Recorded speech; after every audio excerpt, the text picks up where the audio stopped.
Ramesh Kumar, lecturer political science, RBVV. जी, आप दोनों के पास क्या यूट्यूब का लिंक नहीं है क्या? यूट्यूब का लिंक ओपन नहीं हो रहा है। हाँ, ये कह रहा है कि दिस, इसमें आ रहा है कि दिस लाइव। आपके पास कौन सा लिंक है? अब हो, हाँ हाँ हाँ, अब हो गया। हाँ जी सर। जी सर, हो गया। हाँ हाँ,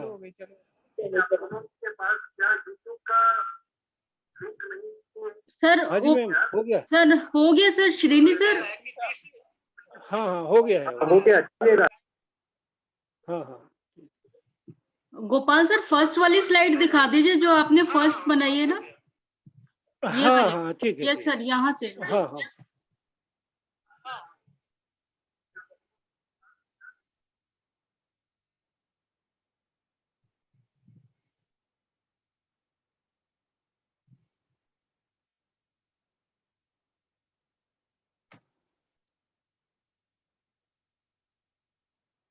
अच्छा,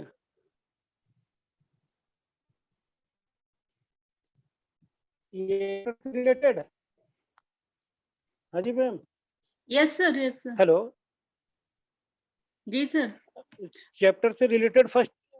नहीं सर, जो बिल्कुल 10 मिनट पहले वाली स्लाइड है उसको लेते हुए आप बच्चों से बात कर सकते हैं, यूट्यूब पे जो बच्चे आ रहे हैं। ठीक ठीक ठीक। हाँ,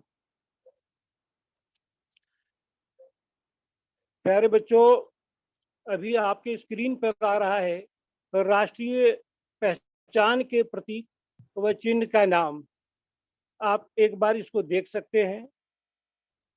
न केवल एग्जामिनेशन पॉइंट ऑफ व्यू से, मैं समझता हूं कि competitive examination point of view से भी ये इंफॉर्मेशन आपके लिए बहुत इम्पोर्टेंट है। और बहुत संभव है कि आप लोगों में से बहुत से बच्चे ऐसे होंगे जो इन सभी सूचनाओं से पहले से ही अवगत होंगे।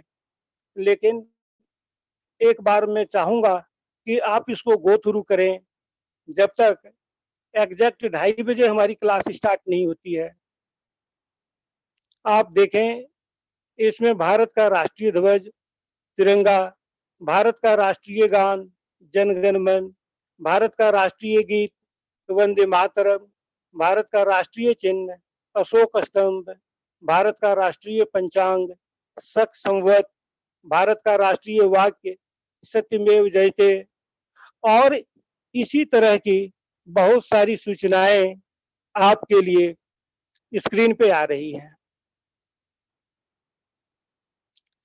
आप इसमें यह भी देख पाएंगे कि भारत की राष्ट्रीयता भारतीयता है, भारत की राष्ट्रभाषा हिंदी, भारत की राष्ट्रीय लिपि देवनागरी, भारत का राष्ट्रीय ध्वज गीत हिंद देश का प्यारा झंडा,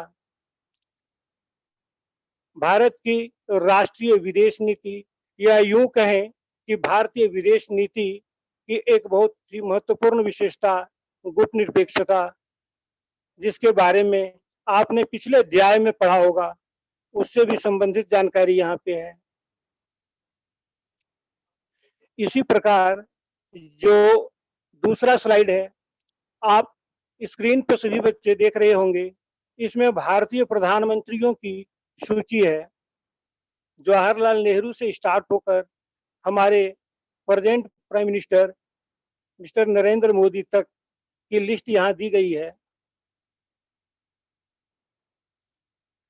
प्यारे बच्चों, आपकी जो सेकेंड बुक है, उस बुक में भी इसमें जो दी गई है जानकारी, वो आपके लिए काफी उपयोगी है।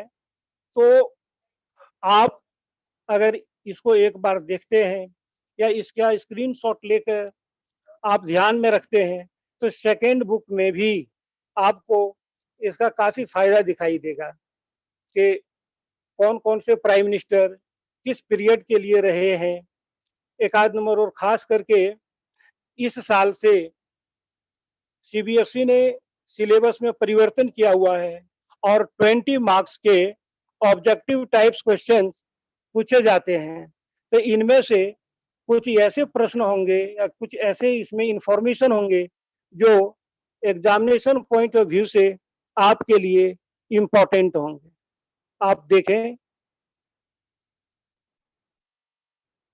कि पहले प्रधानमंत्री जवाहरलाल नेहरू का कार्यकाल 26 फरवरी 1950 से लेकर 27 मई 1964 तक रहा।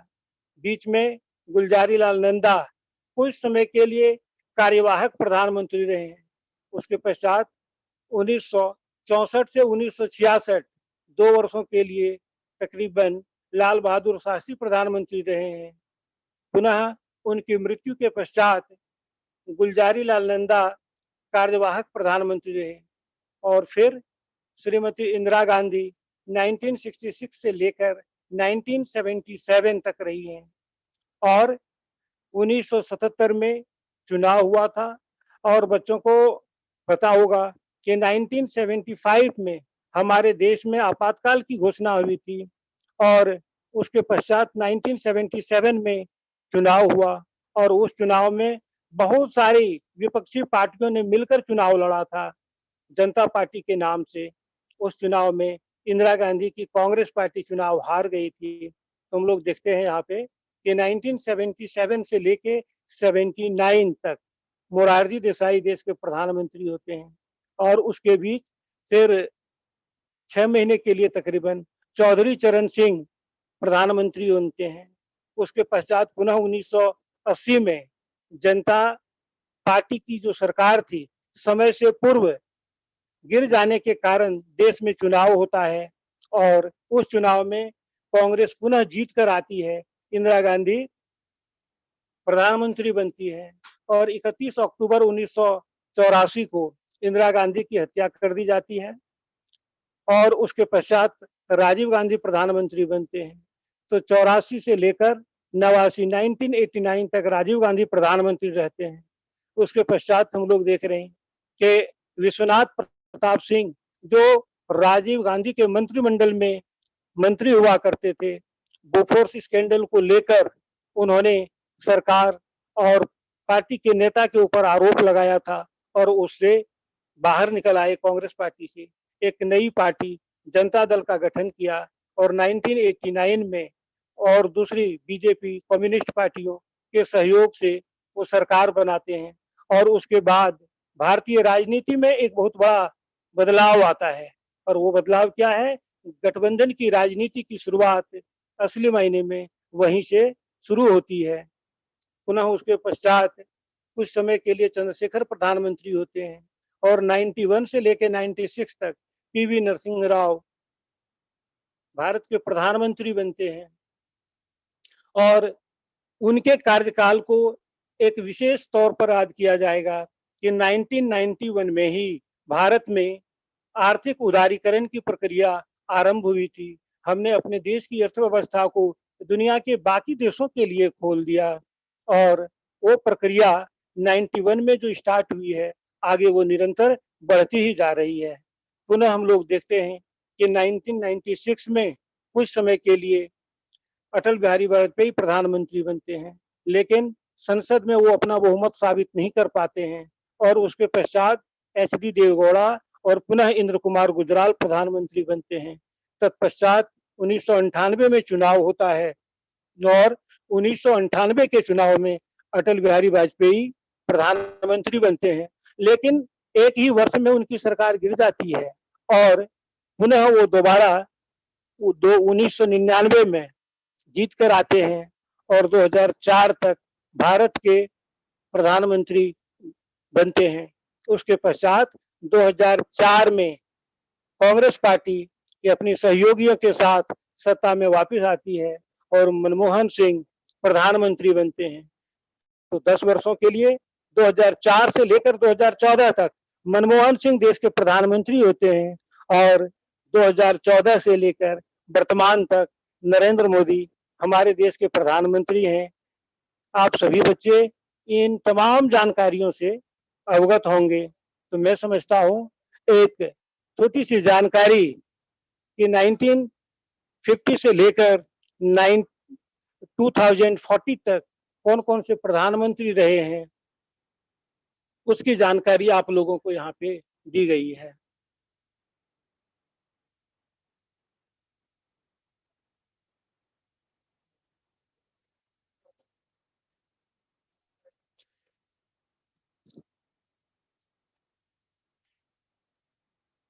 सारे बच्चों, dear students and respected members of Team Political Science, Class 12, 2020. Good afternoon, all of you. I am Gopal Prasad Sahi, lecturer Political Science from RPVV Yamuna Vihar, to present second chapter of the book Contemporary World Politics, that is End of Bipolarity. And with me is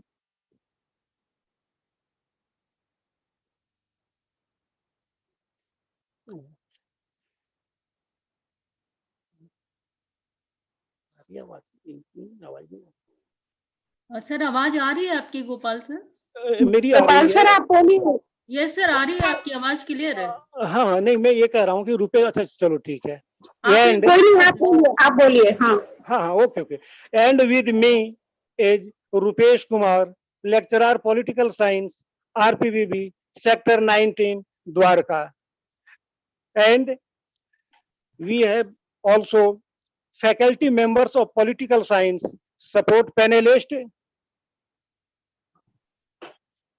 हाँ हाँ, ठीक ठीक हो।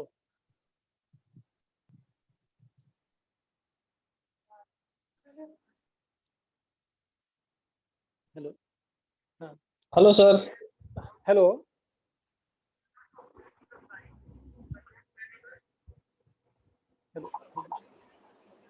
faculty members of political science, support panelist Dr. Shefali Gupta ma'am, coordinator core academic unit Renu Kashyap ma'am, RPVV Kishanganj, Pradeep Tyagi sir, school of excellence Rohini sector 23, Savita Madan ma'am, RPVV Lajpat नगर।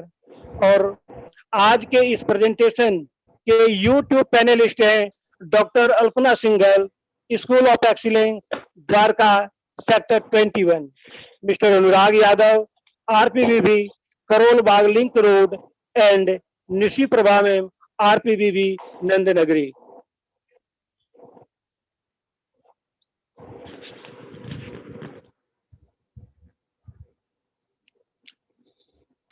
प्यारे बच्चों, आज की पढ़ाई हम लोग विधिवत स्टार्ट करें उसके पहले एक दो कोट्स मैं आप बच्चों के साथ शेयर करना चाहूंगा। पहले है कि बी अ गुड लिसनर। तो प्यारे बच्चों, एक पाठक या एक अच्छे स्टूडेंट होने के लिए एक अच्छा श्रोता होना बहुत जरूरी है। आप जीवन के किसी भी फील्ड में कामयाब होना चाहते हैं तो उसके लिए बेहद आवश्यक है कि आप एक अच्छा श्रोता बने। क्लासरूम पढ़ाई हो या जीवन के किसी और पाठशाला की पढ़ाई हो, बहुत आवश्यक है कि आपको जो बातें बताई जाती हैं आप उन बातों को ध्यान पूर्वक सुने। चाहे लाइव क्लासेस हो या जो फॉर्मल क्लासेस विद्यालय में चलती हैं, वहां पे भी अगर आप टीचर्स के बताई हुई बातों को ध्यान पूर्वक सुनेंगे तो बहुत सारी चीजें ऐसी हैं, बहुत सारे ऐसे डाउट्स हैं जो आपके क्लियर हो जाएंगे। आपको बाद में किसी से पूछने की जरूरत नहीं पड़ेगी। तो बहुत जरूरी है कि आप एक अच्छे लिसनर बने। और मैं ये मानकर चल रहा हूं कि आप लोगों में से बहुत से ऐसे बच्चे हैं जो ऑलरेडी अच्छे लिसनर्स हैं।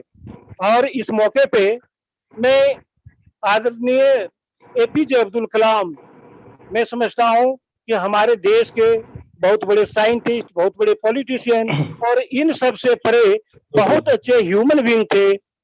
उनके कुछ कोट्स को मैं शेयर करना चाहता हूं। मैं समझता हूं कि आज के दिन बहुत रेलेवेंट है उनकी बताई हुई बातों को आपके साथ शेयर करना। उसमें से एक है कि learning gives creativity, creativity leads to thinking, thinking provides knowledge and knowledge makes you great।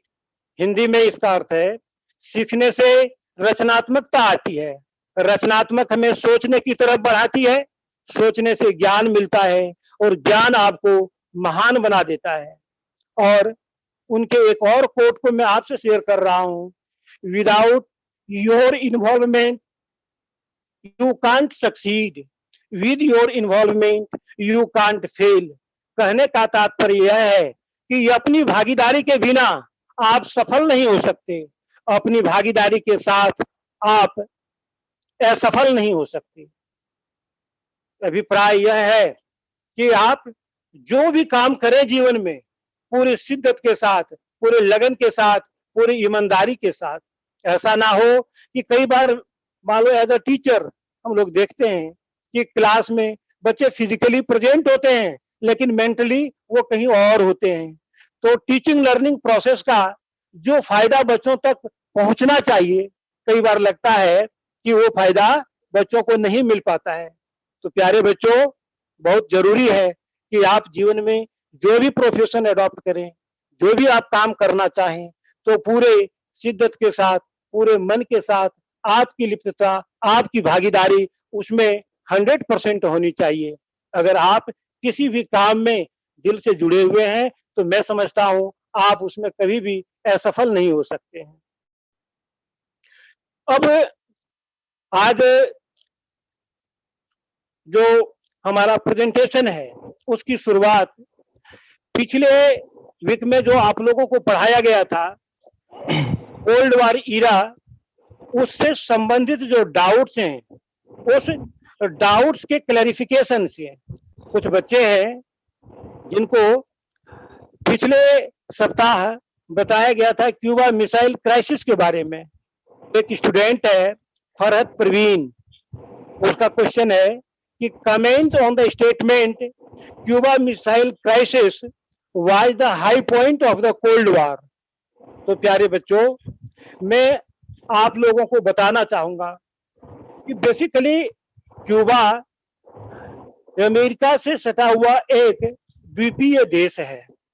वहां साम्यवादी शासन व्यवस्था है और सोवियत संघ के द्वारा क्यूबा को राजनयिक और वित्तीय सहायता प्रदान की जाती थी। फिडेल कास्ट्रो वहां के शासक होते थे उस समय। अप्रैल 1961 में, अप्रैल 1961 में सोवियत संघ के प्रेसिडेंट निकिता क्रुश्चेव को पता चला कि अमेरिका क्यूबा के ऊपर आक्रमण करने वाला है। क्यों? क्योंकि अमेरिका के नजदीक कोई भी देश समाजवादी शासन व्यवस्था वाला हो, यह बात अमेरिका को नागवार गुजरती थी। निकिता क्रुश्चेव ने आपको क्यूबा में सैनिक अड्डे स्थापित करने का प्रयास किया और परमाणु हथियारों से लैस ये अपनी मिसाइलों को वहां तैनात कर दिया। सोवियत संघ के द्वारा ऐसा करने से अमेरिका का बहुत बड़ा हिस्सा सोवियत मिसाइलों की जद में आ गया। कहने का अर्थ है कि अब अगर उन परमाणु हथियारों से लैस मिसाइलों के द्वारा अगर अमेरिका के ऊपर आक्रमण किया जाता है तो अमेरिका के एक बहुत बड़े भाग को तहस-नहस किया जा सकता है। कहते हैं सोवियत संघ द्वारा ऐसा करने के तकरीबन 3 सप्ताह पश्चात इसके बारे में अमेरिका को जानकारी। अमेरिका के प्रेसिडेंट उस समय थे मिस्टर जॉन एफ कैनेडी। उन्होंने तुरंत आदेश दिया कि अमेरिका के जंगी बेड़े को आगे किया जाए और जो जहाजें विभिन्न प्रकार के हथियारों को लेकर सोवियत संघ से क्यूबा की तरफ बढ़ रही हैं उनको रोका जाए। शीत युद्ध का दौर था और दुनिया के तमाम देशों के ऊपर एक तरह से युद्ध का खतरा मंडरा रहा था। दोनों ही देश भली प्रकार जानते थे कि वे परमाणु शक्ति संपन्न राष्ट्र हैं। अगर एक देश के द्वारा दूसरे देश पर आक्रमण किया जाता है तो वैसी स्थिति में पहले देश को भी बहुत अधिक नुकसान उठाना पड़ेगा और अंततः दोनों देश ये अपने अपनी जहाजों को वापस बुला लेते हैं और यह युद्ध टल जाता है और पूरी दुनिया चैन की सांस लेती है।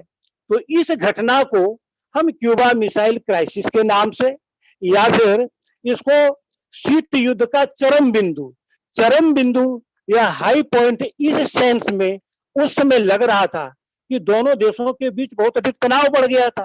किसी भी क्षण युद्ध प्रारंभ हो सकता है, और अगर युद्ध प्रारंभ हुआ तो तीसरे विश्व युद्ध की शुरुआत हो जाएगी और दुनिया को अकल्पनीय नुकसान उठाना पड़ेगा, दूसरे महायुद्ध से भी कहीं अधिक। तो इसी को हम क्यूबा मिसाइल क्राइसिस के नाम से जानते हैं।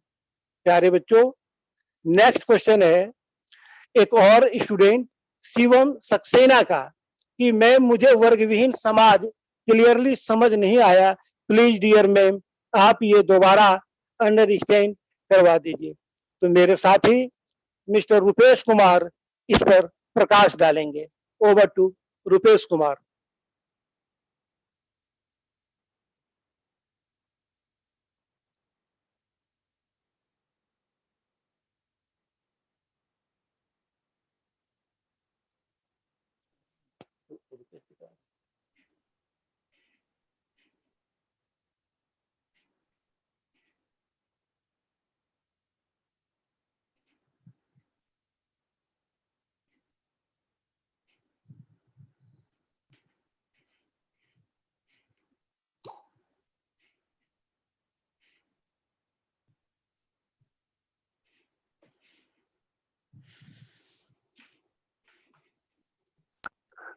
Somebody from the support team kindly quickly step in. I think there is a problem with Rupesh. Gopal sir, you can continue, Gopal sir. Okay, ma'am. Okay, Maybe there's some problem. Okay. Yeah. प्यारे बच्चों, मेरे साथ जो दूसरे साथी अध्यापक हैं उनमें कुछ नेटवर्किंग प्रॉब्लम है। खैर, तो शिवम सक्सेना पिछले सप्ताह जिन्होंने क्लास अटेंड की थी वो जानना चाह रहे हैं कि पूंजीवाद वर्ग विहीन समाज क्या है। तो प्यारे बच्चों, अब तक फर्स्ट चैप्टर पढ़ने के पश्चात मैं समझता हूं कि सभी बच्चों को समाजवाद और पूंजीवाद का कॉन्सेप्ट क्लियर हो गया होगा। समाजवाद और साम्यवाद में एक अंतर है, हालांकि यह बड़ा ही गूढ़ विषय है और इस क्लास में जितना कंटेंट दिया गया है मैं समझता हूं उसको ध्यान में रखते हुए उतना डेप्थ में जाने की हमें जरूरत नहीं है, लेकिन आप इतना जाने कि समाजवाद का जो नेक्स्ट फेज है, जो अगला चरण है, वो है साम्यवाद। तो कार्ल मार्क्स की जो थ्योरी थी उनकी एक बड़ी फेमस बुक है communist manifesto. Doctor Shafali kindly step in. Hello sir. हाँ मैम। या श्रेणी सर आप कुछ कह रहे हैं? हेलो हेलो हेलो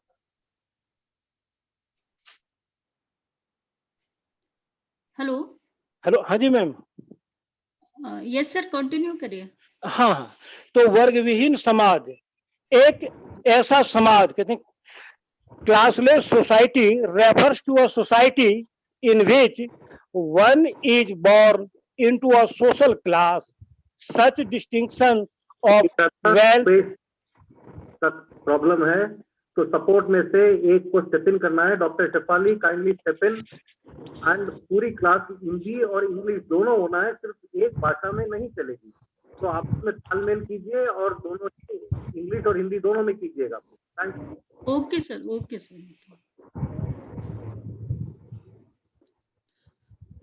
बच्चों, वर्ग विहीन का मतलब आपको जैसा कि सर ने बताया कि साम्यवाद हमने आपको बताया था। साम्यवाद में एक कॉन्सेप्ट आया था वर्ग विहीन का। जैसा कि इसमें दो शब्द हैं, वर्ग और विहीन। वर्ग यानी क्लास और विहीन का मतलब हुआ कि समाज में, सोसाइटी में कोई भी क्लास नहीं होगा, कोई भी वर्ग नहीं होगा। इसी को कहा गया वर्ग विहीन समाज। और नेक्स्ट जो क्वेश्चन है कि कैपिटलिज्म अच्छे से समझ में नहीं आया, तो बच्चों पहले दो लेक्चर में बहुत ही अच्छे से क्लियर किया गया था इसको, तो आप एक बार रिकॉर्डिंग उसकी जरूर देखिए और मुझे लगता है आपको उसके बाद में कोई भी डाउट नहीं रहेगा। नेक्स्ट जो क्वेश्चन है सोफियान का है, और उन्होंने कहा है कि लिंक फॉर पॉलिटिकल साइंस। तो बच्चे हमने ये फर्स्ट लेक्चर में ही आपको बताया था, एनसीईआरटी का लिंक है, ई बुक्स का लिंक है और ई पाठशाला का लिंक है, उस पर जाकर आप लिंक पर जाकर बुक्स को डाउनलोड कर सकते हैं। नेक्स्ट है दिशा का। दिशा ने कहा है कि मैम प्लीज एक बार वो लिंक बता दो फॉर डाउनलोड। तो बच्चे जैसे मैंने अभी अभी आपको बताया, तो आप एनसीईआरटी का जो ई वेबसाइट का लिंक है उस पर जाकर अपनी बुक्स को डाउनलोड कर सकते हैं। Gopal sir next slide please. हाँ जी मैम।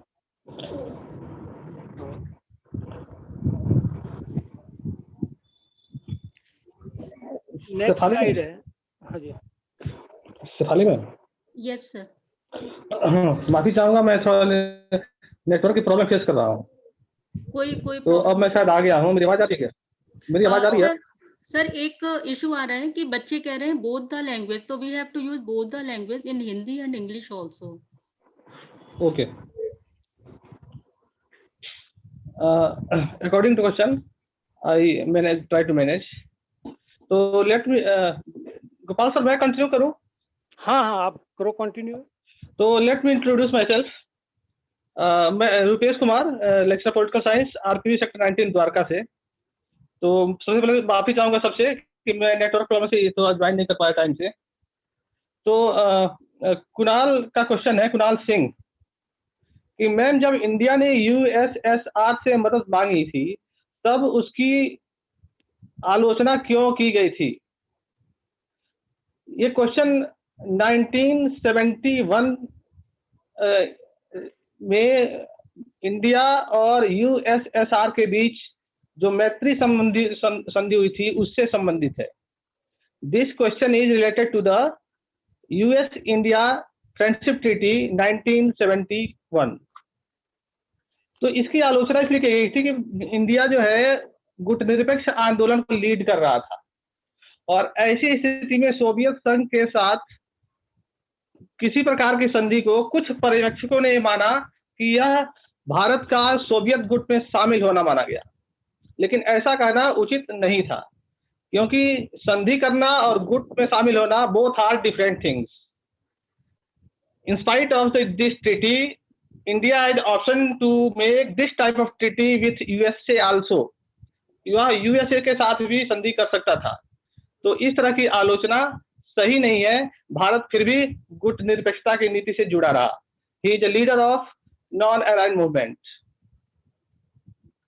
कुणाल सिंह का जो नेक्स्ट क्वेश्चन है कि मैम जो वेबसाइट लिंक फर्स्ट लेक्चर में बताया था उस पर भी ओल्ड वर्जन बुक है और न्यू सब्जेक्ट एडेड टॉपिक नहीं है। बिल्कुल सही कहना है। अभी अपडेटेड क्वेश्चन जो टेक्स्ट बुक है हमारे पास अवेलेबल नहीं है। नेट पर भी अभी पिछला ही है, नया एडिशन नहीं आया है। तो इसके लिए आपको वेट करना पड़ेगा और we are trying to provide you sufficient material on our lectures, further lectures. तो please wait and do accordingly. Kunal Singh का जो तीसरा क्वेश्चन है, मैम सीटो एंड सेंटो दोनों संधि किस किस महाशक्ति में की थी? प्यारे बच्चों, इसीलिए आपसे कहा जाता है कि आप जब लेक्चर हो तो स्लाइड पर अपने आप को फोकस रखें। ये चीजें बहुत अच्छी तरह से स्लाइड पे पिछले सेशन में बताई गई थी, आपको नोट करना चाहिए था। मैं फिर आपको रिपीट करूंगा कि during the period of cold war there are 4 treaties has been taken place. 4 प्रकार की सैन्य गठबंधन बनाए गए थे, सैन्य संधियां हुई थी। नेटो, सीटो, सेंटो और Warsaw Pact. Warsaw Pact Soviet संघ के द्वारा की गई सैन्य संधि थी।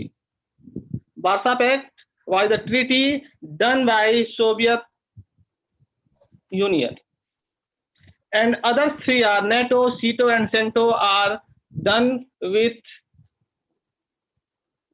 USA। These 3 are, so it means CETO and CENTO both treaties are related to the USA।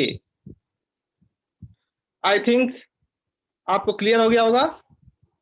And next 4th question है कुणाल सिंह का कि मैम जो आज का लेक्चर था उसमें ज्यादा एग्जाम्पल नहीं थे।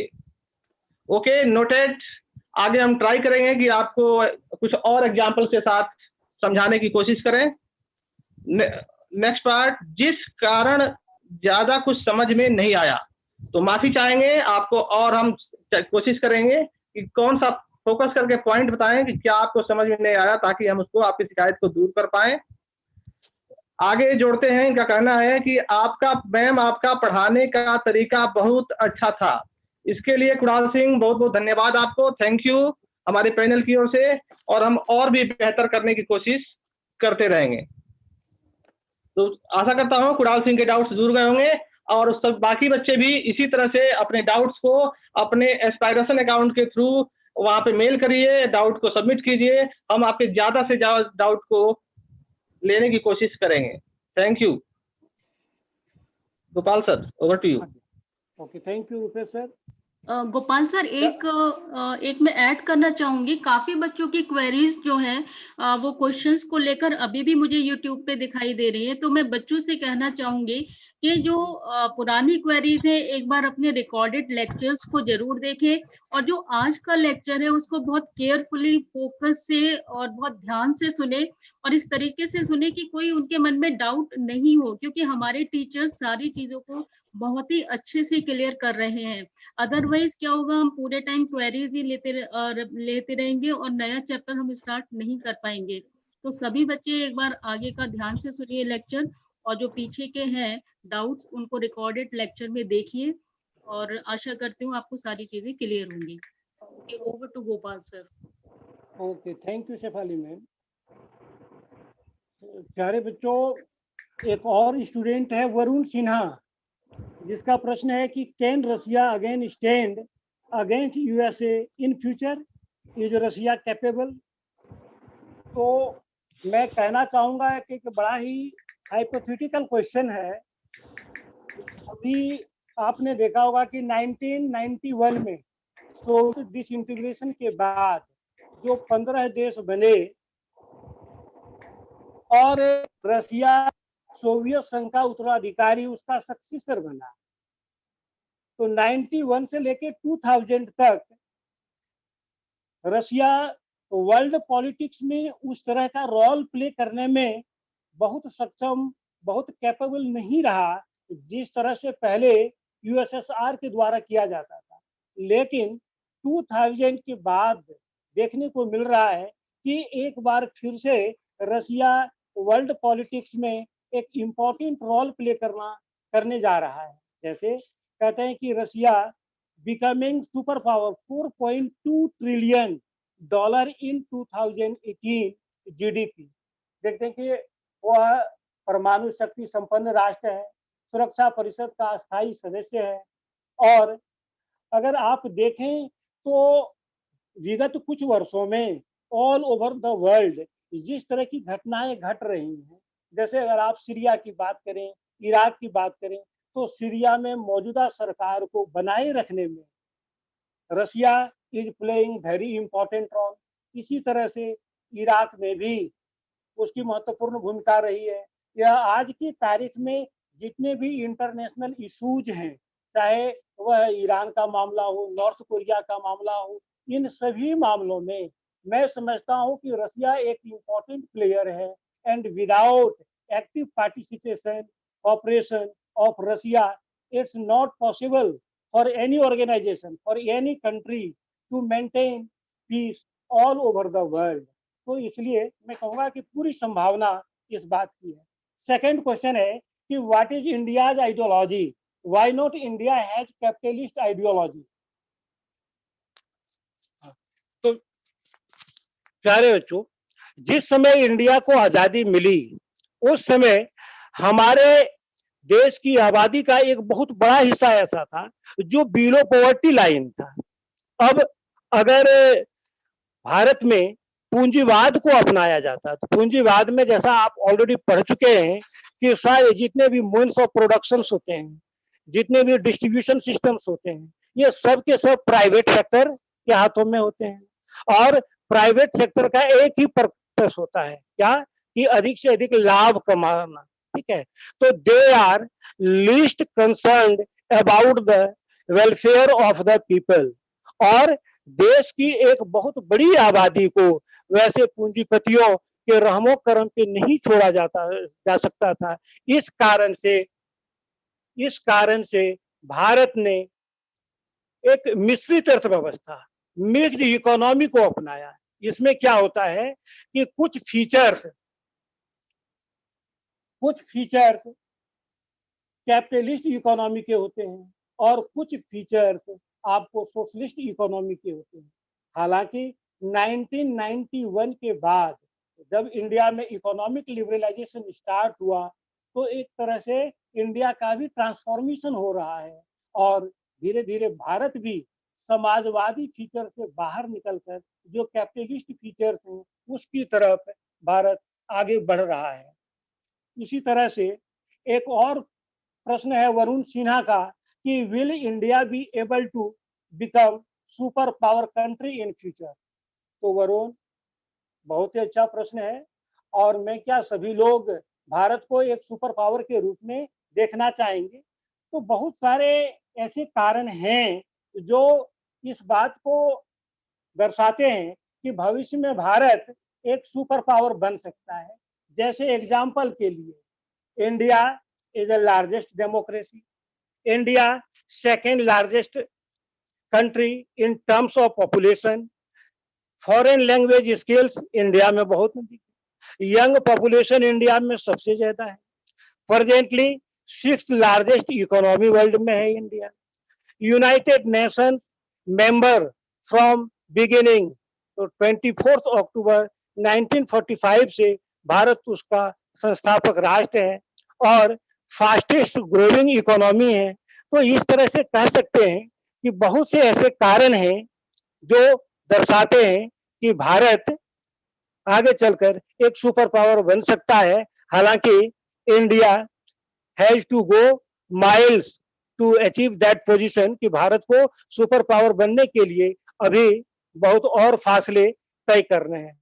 तो मैं समझता हूं कि पिछले क्लास के जो भी डाउट्स हैं वो डाउट्स बच्चों के क्लियर हो गए होंगे। अब पिछले चैप्टर में अच्छा एक टॉपिक रह गया था, उसको स्टार्ट करने से पहले I would like to draw your kind attention towards what are learning objectives for the class going to be delivered to you. So dear students, I think after finishing the lesson, all of you would be able to understand. Number one, to help the students to acquire a comprehensive knowledge of end of bipolarity and its consequences. दो ध्रुवीयता का young, उसके परिणाम अंतरराष्ट्रीय राजनीति पर क्या पड़े, तो आप एक विस्तृत ज्ञान अथवा समझ विकसित कर पाएंगे आज के लेक्चर को अटेंड करने के बाद। The second point is to able the student to explain keywords related to the chapter like bipolarity, shock therapy, glasnost, perestroika, etc. इस चैप्टर से रिलेटेड बहुत सी शब्दावलियां हैं, जैसे दो ध्रुवीयता, शॉक थेरेपी, ग्लासनोस्ट रशियन भाषा का शब्द है जिसका अर्थ होता है openness and transparency, perestroika, reconstruction. तो इस तरह की शब्दावलियों से आप परिचित होंगे। इसी प्रकार से to develop scientific temper by promoting the speed of inquiry and following a rational and objective approach in analysing and evaluating data and information, कि आप एक वैज्ञानिक दृष्टिकोण विकसित कर पाएंगे। जो भी डाटा आपको प्रोवाइड किया जाएगा आप उसको बेहतर तरीके से एनालाइज कर सकें, उसको इवेल्युएट कर पाएंगे। मैं मानता हूं कि आज के लेक्चर को अटेंड करने के बाद आपके अंदर इस तरह की क्षमता विकसित होगी। उसी तरह से to promote an understanding of the issues and challenges of contemporary world politics, की समकालीन विश्व राजनीति की कौन कौन सी चुनौतियां हैं, कौन कौन से मुद्दे हैं, तो उसकी समझ को विकसित करने में भी आज का लेसन काफी हेल्पफुल होगा।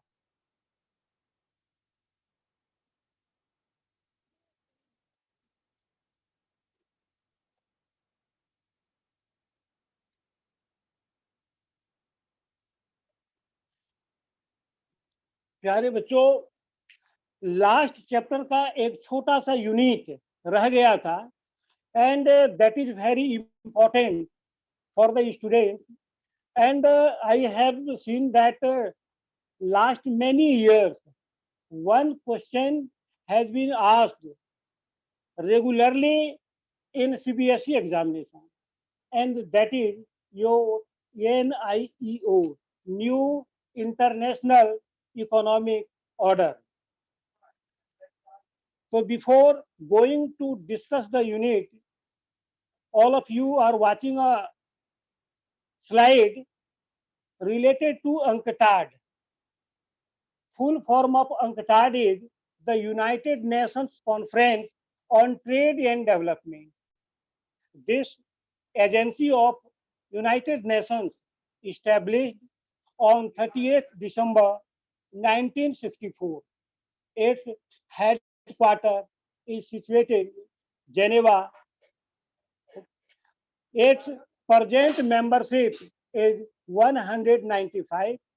Its meeting is held in every 4 years.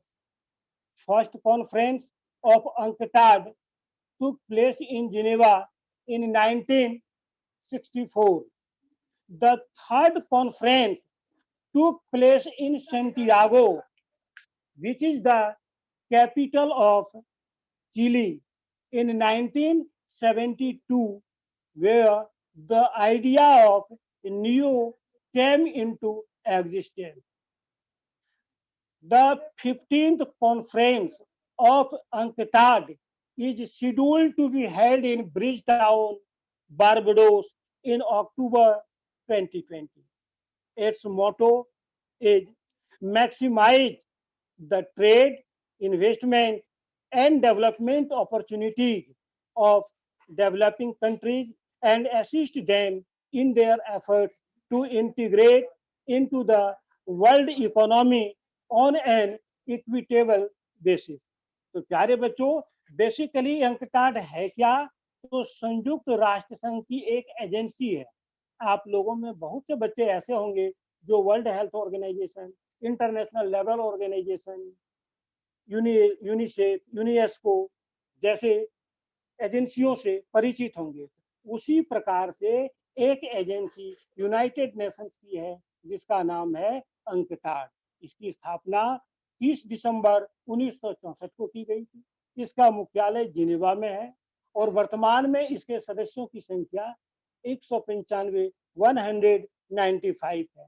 इसकी मीटिंग हर एक 4 वर्ष में होती है और इसकी पहली बैठक 1964 में आपको जेनेवा में हुई थी और इसकी तीसरी बैठक चिली की राजधानी है सेंटियागो, जहां 1972 में इसकी बैठक हुई थी या इसका सम्मेलन आयोजित किया गया था. और उसी सम्मेलन में न्यू इंटरनेशनल इकोनॉमिक ऑर्डर, नव अंतरराष्ट्रीय आर्थिक व्यवस्था अथवा क्रम अस्तित्व में आया.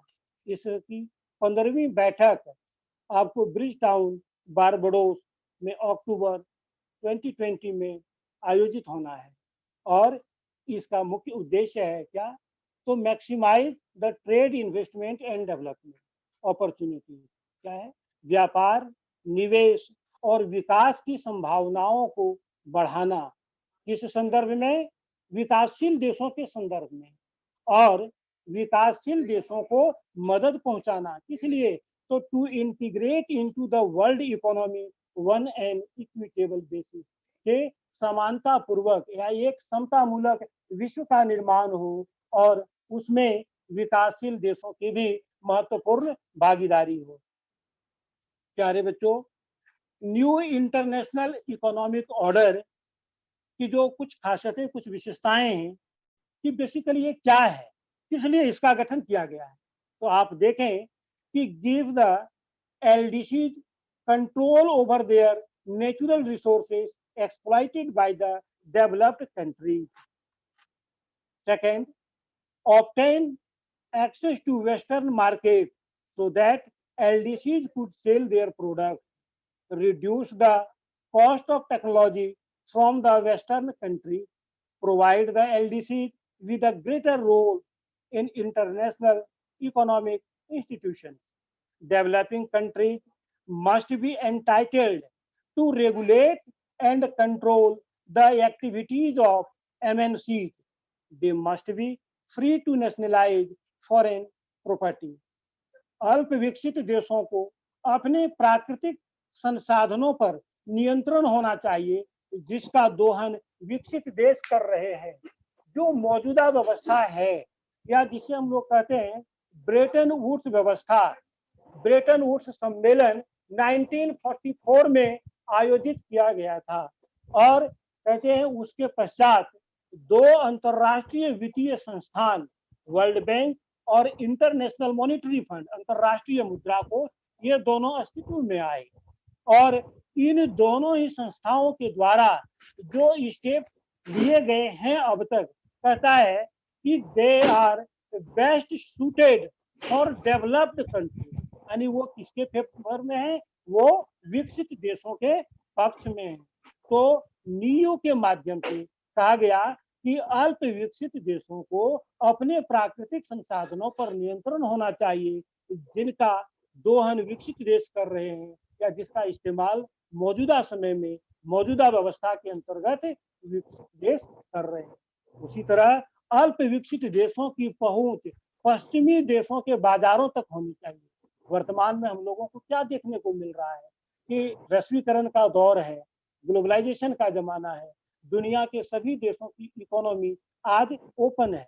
हमारे पास जो भी एक्सेस चीजें हैं हम उसे वर्ल्ड मार्केट में सप्लाई करते हैं, अपनी जरूरत को दूसरे देशों से मंगाते हैं। लेकिन क्या देखने को मिलता है कि जो लिस्ट डेवलप्ड कंट्रीज है उनके सामानों की पहुंच पश्चिमी देशों के बाजारों तक नहीं है।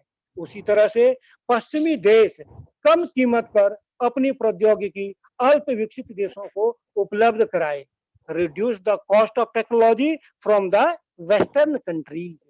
जितने भी रिसर्च वर्क हैं टेक्नोलॉजी के मामले में वो किसके द्वारा किए जा रहे हैं, विकसित देशों के द्वारा, और विकासशील देशों को प्रोवाइड करने से पहले उसकी एक बड़ी कीमत वो वसूल करते हैं और जो विकासशील देश पे करने की क्षमता नहीं रखते। उसी तरह अल्प विकसित देशों की भूमिका अंतरराष्ट्रीय संस्थाओं में अधिक होनी चाहिए। इसका अर्थ है कि मौजूदा समय में जो international economic institution like world bank, international monetary fund, Asian development bank at etc. So in such institutions, the developed countries of the world are playing important role, and least developed countries, and they are presently also known as developing countries, है lesser important. इसी तरह से विकासशील देशों को अपने क्षेत्र के भीतर संचालित बहुराष्ट्रीय कंपनियों को विनियमित और नियंत्रित करने का अधिकार होना चाहिए। उन्हें विदेशी संपत्ति को राष्ट्रीय हित में राष्ट्रीयकृत करने का अधिकार होना चाहिए। तो कुल मिलाकर 1972 में युएन के तत्वाधान में जो बैठक आयोजित की गई थी सेंटियागो चिली में, उसके द्वारा दुनिया के विकासशील देशों ने अपनी मांगों को दुनिया के समक्ष रखा और वो एक ऐसे कहते हैं समतामूलक समाज, एक ऐसे समतामूलक विश्व निर्माण की बात कर रहे थे जहां उनकी भी बातें सुनी जाएं और दुनिया के बड़ी बड़ी संस्थाओं में केवल विकसित देशों की ही भूमिका नहीं हो, केवल उनकी बातें न सुनी जाएं, बल्कि विकासशील देशों को भी महत्व मिले, उनकी समस्याओं, उनके प्रॉब्लम्स को भी एड्रेस करें। इस तरह की मांग नियो में की गई। Sir Gopal sir. हाँ, मैं सुन रहा हूँ। आप एक बार जरा स्लाइड बैक कीजिए।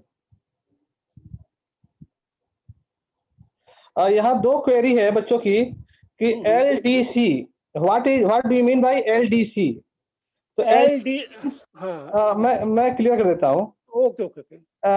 लीस्ट डेवलप्ड कंट्रीज, अल्प विकसित देश। मैं इस बार इसको और स्पष्ट करता हूँ कि द्वितीय विश्व युद्ध के बाद जितने उपनिवेशवाद के शिकार देश थे वो उनको स्वतंत्रता मिली, वो आजाद हुए, तो उनको नव स्वतंत्र राष्ट्र कहा गया। और इन सभी देशों की स्थिति विकास बिल्कुल नहीं हुआ था, इनकी आपकी अपनी समस्याएं थी और इसको एक समूह में रखा गया। इन सामूहिक रूप से इनको अल्प विकसित देश के रूप में हम पढ़ रहे हैं। गुट निरपेक्ष आंदोलन इन्हीं देशों का नेतृत्व कर रहा था और जैसा कि हमने देखा था, गुट निरपेक्ष आंदोलन केवल राजनीतिक महत्व नहीं था, उसने इन देशों के विकास में भी महत्वपूर्ण भूमिका निभाई। तो दूसरा एक प्रश्न उठता है और ये पूछा भी जाता है कि why do we need new international economic order, हमें नौ अंतरराष्ट्रीय आर्थिक व्यवस्था की जरूरत क्यों पड़ी? तो जिसके लिए सर ने बताया आपको कि इन अल्प विकसित देश जो व्यवस्था, जो अंतरराष्ट्रीय व्यापार की व्यवस्था चल रही थी, जो पश्चिमी देशों के डोमिनेंस में था, वरीयता में था, पश्चिम के देश अल्प विकसित देशों का शोषण कर रहे थे, उनके कच्चे माल का शोषण कर रहे थे और उनके लिए अल्प विकसित देश केवल बाजार था। तो अल्प विकसित देशों के हितों की रक्षा के लिए एक नई अंतरराष्ट्रीय आर्थिक व्यवस्था की जरूरत पड़ी, जिसके बारे में सर ने आपको समझाया, ताकि जो अल्प विकसित देश है उनको हितों की रक्षा की जा सके और वे अपना विकास, आर्थिक विकास अंतरराष्ट्रीय स्तर पर कर सके। तो शायद अब क्लियर हो गया आप लोगों को। अगर फिर भी आपके कुछ डाउट्स है तो जरूर हमें एस्पायरेशन लॉगिन पे डाउट अपने मेंशन कीजिएगा, हम फिर कोशिश करेंगे। एक चेंज किया गया है इस सेशन में आपके लिए नई है कि आज हर आपकी कंसंट्रेशन को चेक कर लीजिए। नथिंग अबाउट ओनली नॉलेज, केवल नॉलेज नहीं, आपकी कंसंट्रेशन को भी चेक करने के लिए हम हर टॉपिक के बाद आपसे कुछ क्वेश्चन पूछेंगे और उस क्वेश्चन के द्वारा हम चेक कर रहे हैं कि आपका अटेंशन स्लाइड के प्रति, लेक्चर के प्रति कितना है। तो लेट स्टार्ट, आगे देखते हैं हम कि question, next slide please. The question is, और मैं 5 बच्चों के नाम बोलूंगा कि what is the full form of UNCTAD. UNCTAD का पूरा नाम क्या है? I am waiting for your answer. Next slide please. The correct answer is United Nations Conference on Trade and development.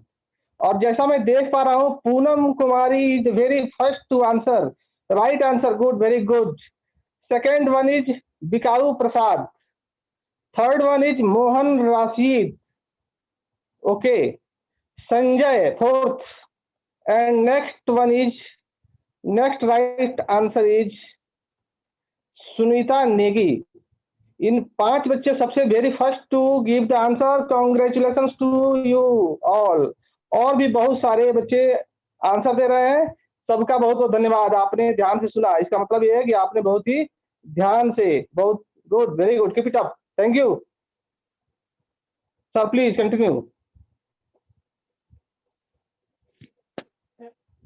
प्यारे बच्चों, अब आज का जो चैप्टर है वो है एंड ऑफ बाइपोलैरिटी, दो ध्रुवीयता का अंत। Bipolarity is a system of world order in which the majority of global economic, military, and cultural influence is held between two states. For example, the USA and the USSR during Cold War.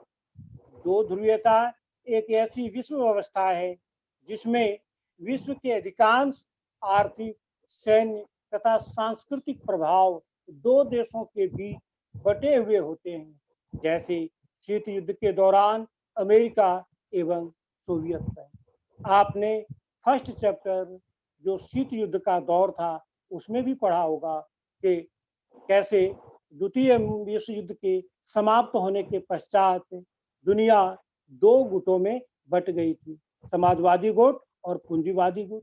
Samajwadi गुट का नेतृत्व Soviet संघ कर रहा था और पूंजीवादी का गुट का नेतृत्व अमेरिका कर रहा था। तो उसे हम कहते हैं दो ध्रुवीयता। और पूरे विश्व की जो आर्थिक, सैन्य, सांस्कृतिक और अन्य गतिविधियां थी, उन गतिविधियों को अधिकतर इन्हीं दोनों देशों के द्वारा संचालित किया जाता था, या both these country were playing important role during that period. तो I think it should be clear कि दो ध्रुवीयता एक ऐसी विश्व व्यवस्था है जिसमें विश्व के अधिकांश आर्थिक, सैन्य तथा सांस्कृतिक प्रभाव दो देशों के बीच बटे हुए होते हैं। जैसे 1945 से लेकर 1991 तक हमने देखा कि अमेरिका और सोवियत संघ के बीच में यह बटा हुआ था।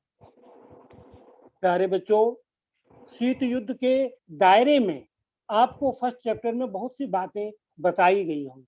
एग्जाम्पल के लिए कि कैसे पर्दे के पीछे उत्तरी कोरिया और दक्षिणी कोरिया का विभाजन दोनों महाशक्तियों के द्वारा किया गया। वियतनाम का डिवीजन ऑफ वियतनाम भी, उसमें भी इंपॉर्टेंट रोल आपको सुपर पावर्स में। उसी तरह से सेकेंड वर्ल्ड वॉर के बाद जर्मनी को भी 4 हिस्सों में बांट दिया गया था, ब्रिटेन, फ्रांस, यूएसए और सोवियत संघ। तो बाद में आगे चल करके ब्रिटेन, फ्रांस और यूएसए वाला जो पोर्शन था वो इकट्ठे मिलकर एक हो गया और वो कहलाया वेस्ट जर्मनी। पश्चिम जर्मनी जहाँ पे पूंजीवादी व्यवस्था थी और ईस्ट जर्मनी जो सोवियत संघ के नियंत्रण में रहा, वहाँ समाजवादी व्यवस्था थी। तो बर्लिन की दीवार 1961 में खड़ी की गई। तो कहते हैं बर्लिन की दीवार पूंजीवाद और समाजवाद के बीच विभाजन का सर्वोत्तम उदाहरण है। Berlin Wall was the classic example of the division between the capitalist and the communist world. आप देखें कि its construction started on 13th August 1961 and got demolished 9th November 1989. Its length is more than 150 kilometers. The wall cut off West Berlin from surrounding East Germany, including East Berlin. तो प्यारे बच्चों, Berlin की दीवार का निर्माण 13 अगस्त 1961 में प्रारंभ हुआ था और इसे 9 नवंबर 1989 को ध्वस्त कर दिया गया, इसे गिरा दिया गया। इसकी लंबाई 150 किलोमीटर से अधिक थी और यह पश्चिम बर्लिन को चारों ओर से घेरे हुए पूर्वी जर्मनी यानी पूर्वी बर्लिन सहित से अलग करती थी। ये इसकी कुछ विशेषताएं हैं। आपके एनसीईआरटी के बुक में भी ये इंफॉर्मेशन दिया गया है। कई बार 1 मार्क क्वेश्चन इससे पूछा जाता है, तो आप इसे ध्यान करें। Now over to Rupesh sir. तो time start now. The question is, Berlin किस देश की राजधानी है? Berlin is the capital of which country? I am waiting for your answer please. Students please answer. Berlin किस देश की राजधानी है? Berlin is the capital of which country? Still waiting for your answer.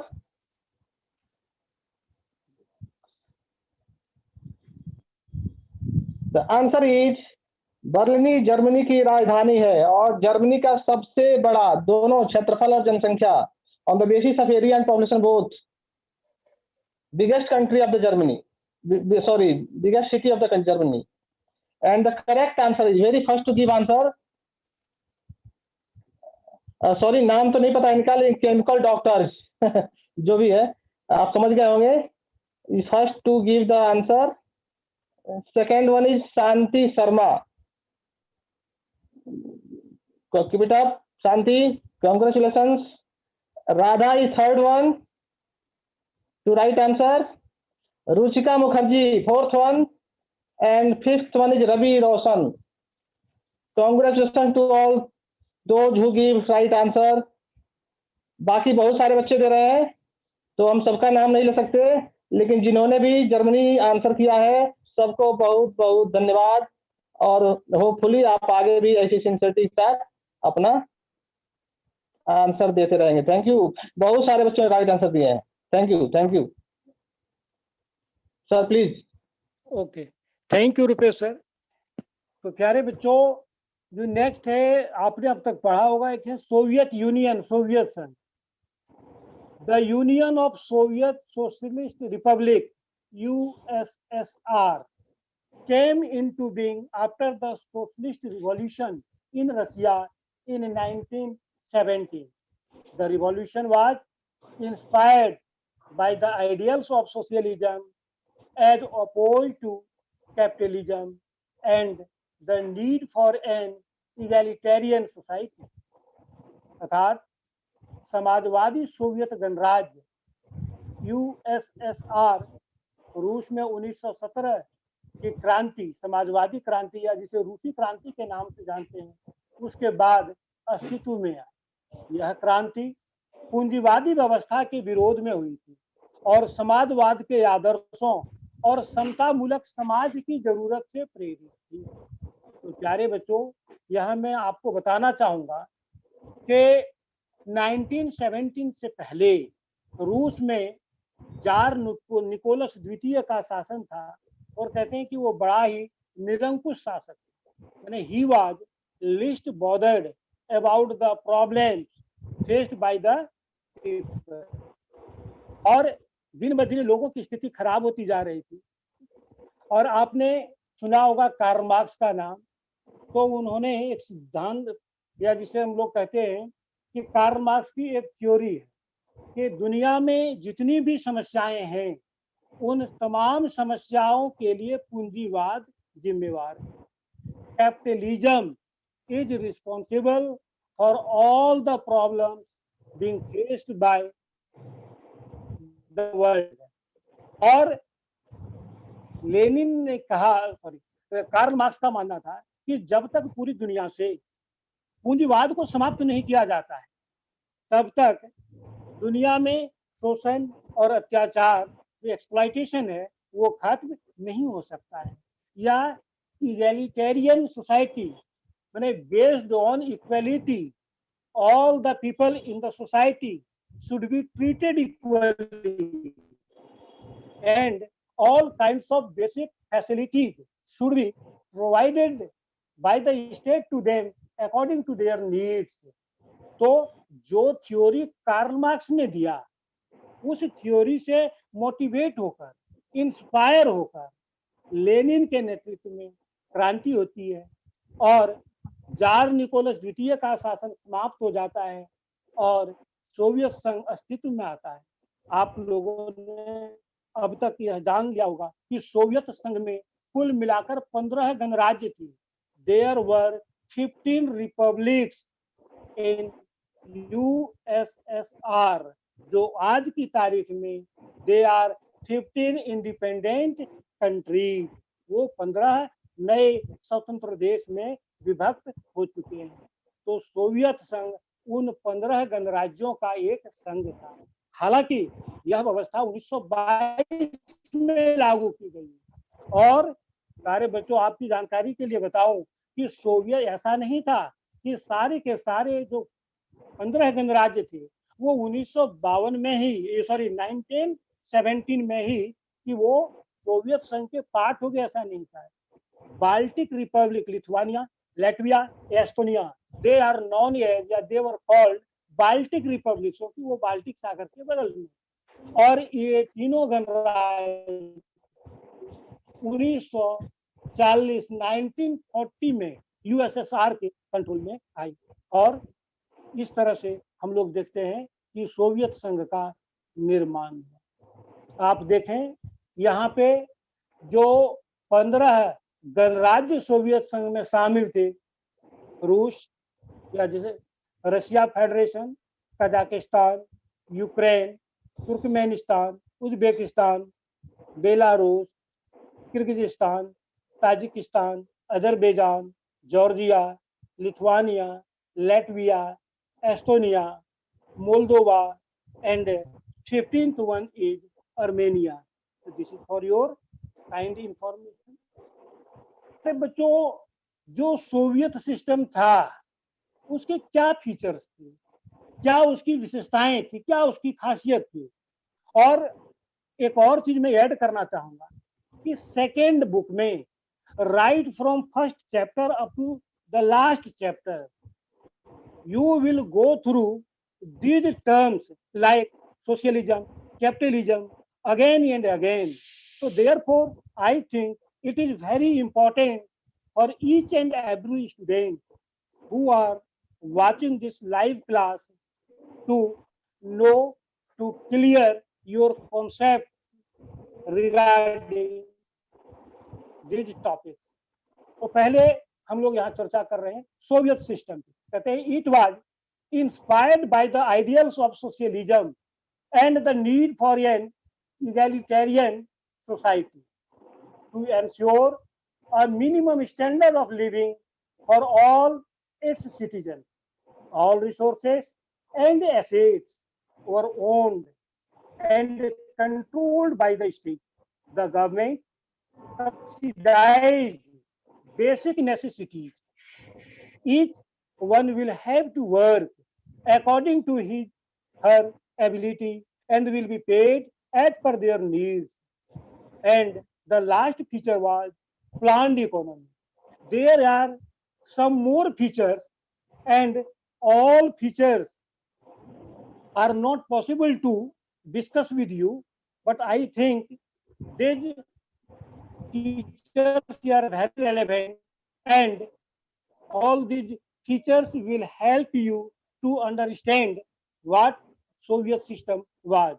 तो इसका क्या हिंदी में कि यह व्यवस्था यानी सोवियत व्यवस्था समाजवाद के आदर्शों और समता मूलक समाज की जरूरत से प्रेरित। समाजवाद में क्या होता है कि उत्पाद जो साधन होते हैं उसके वितरण होते हैं वो किसके नियंत्रण में, सरकार के नियंत्रण में होता है, और वहां कोई अमीर गरीब कोई बड़ा छोटा नहीं होता है।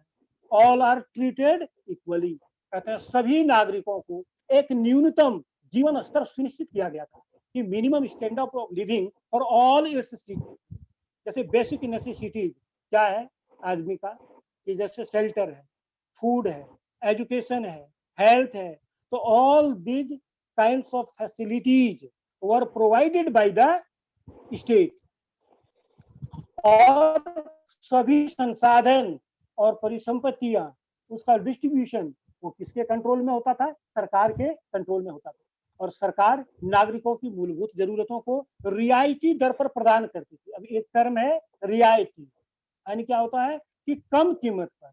जैसे एग्जांपल के लिए देखा होगा हमारे अपने देश में भी सरकार के द्वारा कई ऐसे कार्यक्रम चलाए जाते हैं जहां मार्केट रेट से जो बाजार की कीमत होती है किसी वस्तु की उससे कम कीमत पर चीजें लोगों को प्रोवाइड की जाती हैं, उपलब्ध कराई जाती है। जैसे मान लो कि एलपीजी है तो मार्केट अगर प्राइस उसकी 900 रुपये है और अगर किसी व्यक्ति को सरकार की ओर से 700 रुपये 800 रुपये में प्रोवाइड अगर की जा रही है, इट मीन्स कि उसको 100 रुपीज की रियायत सरकार की ओर से दी गई, छूट उसको दी गई। वाई?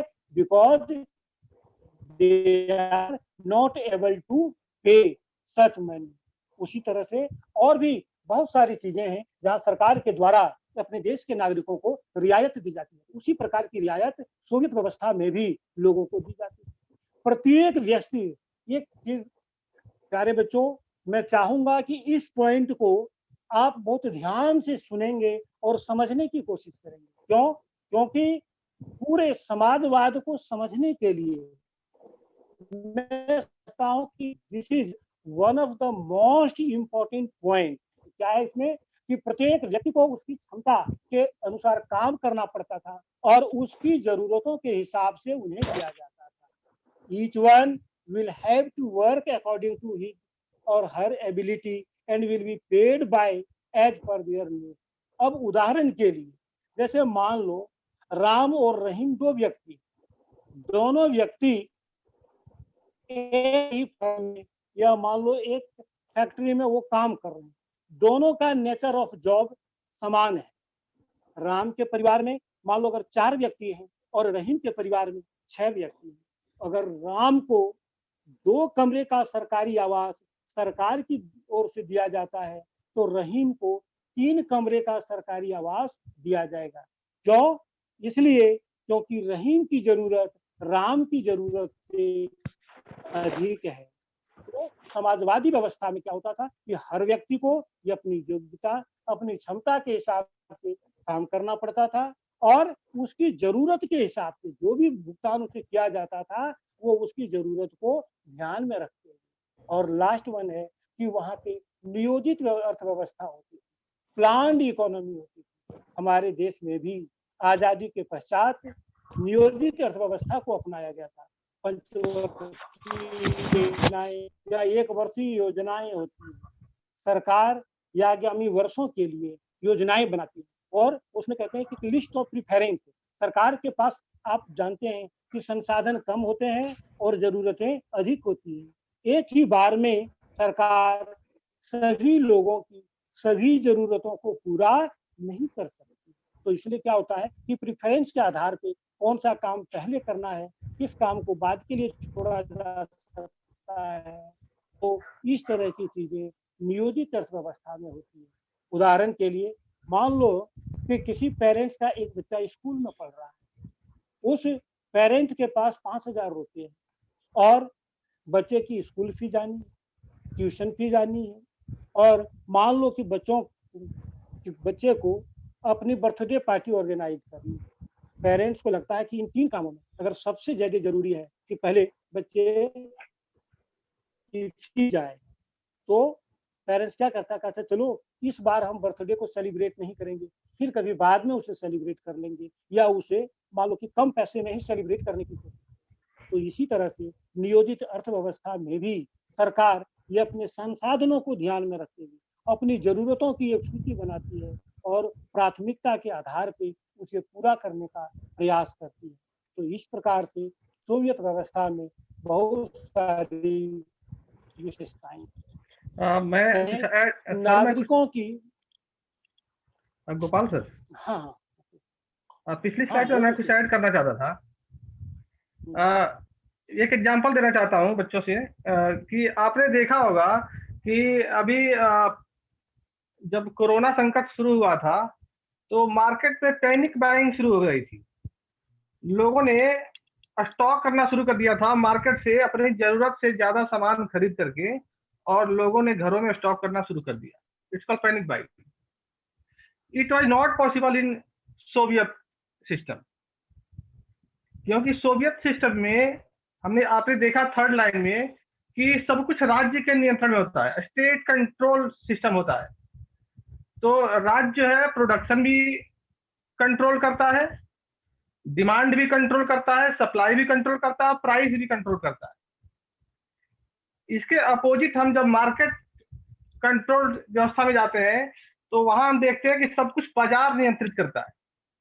बाजार अचानक डिमांड, स्टॉक को सप्लाई रोक देगा, डिमांड बढ़ जाएगी, प्राइस बढ़ जाएगा, मुनाफा कमाता है, बाजार प्रॉफिट के लिए काम करता है। सप्लाई बढ़ा करके रेट को कम कर देता है। स्टेट, जब स्टेट की व्यवस्था होती है तो स्टेट डिमांड को भी कंट्रोल कर देता है। आप अपनी जरूरत से ज्यादा चीजों को नहीं खरीद सकते। प्राइस को फिक्स करता है, कीमत को नियंत्रित करता है। तो it all possible in Soviet system. बाजार अर्थव्यवस्था में आदमी मुश्किल में पड़ता है, बाजार कंट्रोल करता है, बाजार जैसे चाहे जो भी सिटीजन है, नागरिक है, उनके लिए समस्याएं पैदा करता है। तो गोपाल सर, मैं इस हिसाब से देखता हूं तो सोवियत व्यवस्था तो मुझे बहुत उत्तम व्यवस्था लग रही है। क्या कहना चाहेंगे आप? बिल्कुल बिल्कुल, मैं भी आपकी बात से पूरी तरह इत्तेफाक रखता हूँ। और यहाँ मैं एक आध और पॉइंट ऐड करना चाहूंगा कि जो दुनिया में समाजवादी जी सर। व्यवस्था होती है वहां पे क्या है कि सरकार का मुख्य उद्देश्य होता है अधिक से अधिक लोगों का कल्याण, welfare of the maximum people. किस वस्तु का उत्पादन करना है, कितनी मात्रा में उत्पादन करना है और क्या मान लो उसकी कीमत होगी, ये सभी चीजें सरकार के द्वारा तय की जाती हैं। तो सरकार का उद्देश्य क्या है, अधिक से अधिक लोगों की भलाई हो। तो जितनी कीमत कम होगी अधिक से अधिक लोग उसका इस्तेमाल कर पाएंगे। इसके विपरीत हम लोग देखते हैं कि पूंजीवादी अर्थव्यवस्था में जिस चीज का उत्पादन होना है, जैसा अभी रुपेश सर ने शेयर किया अपने विचार, और किस मात्रा में करना है, क्या उसकी कीमत होगी, तो जो बाजार की शक्तियां हैं वो शक्तियां डिसाइड करती हैं। इसमें सरकार का बहुत अधिक रोल नहीं होता है। और जो पूंजीपति होते हैं उनका मेन मोटिव, उनका मुख्य उद्देश्य होता है अधिक से अधिक लाभ अर्जित कमाना, पैसे कमाना। जिन चीजों को बनाया जा रहा है, जिन चीजों को मार्केट में बेचा जा रहा है, उससे समाज पर पड़ने वाले प्रभावों से उन कंपनियों को कोई सरोकार, कोई लेना देना नहीं होता है। मैं एग्जांपल देना चाहूंगा, अगर किसी कंपनी को, मान लो अगर एक ही कंपनी बिस्किट बना रही है और वही कंपनी शराब का उत्पादन कर रही है, लेकिन शराब के उत्पादन में अगर उस कंपनी को अधिक प्रॉफिट हो रहा है तो वो बिस्किट के उत्पादन को कंपनी कम कर देगी, बशर्ते बेशक शराब के उत्पादन और उसकी बिक्री से समाज के ऊपर प्रतिकूल प्रभाव पड़ रहा हो, लेकिन इस बात से पूंजीवादी व्यवस्था में पूंजीपतियों को बहुत अधिक सरोकार, बहुत अधिक कंसर्न नहीं होता है। क्यों? क्योंकि to make maximum profit is their motive, their objective.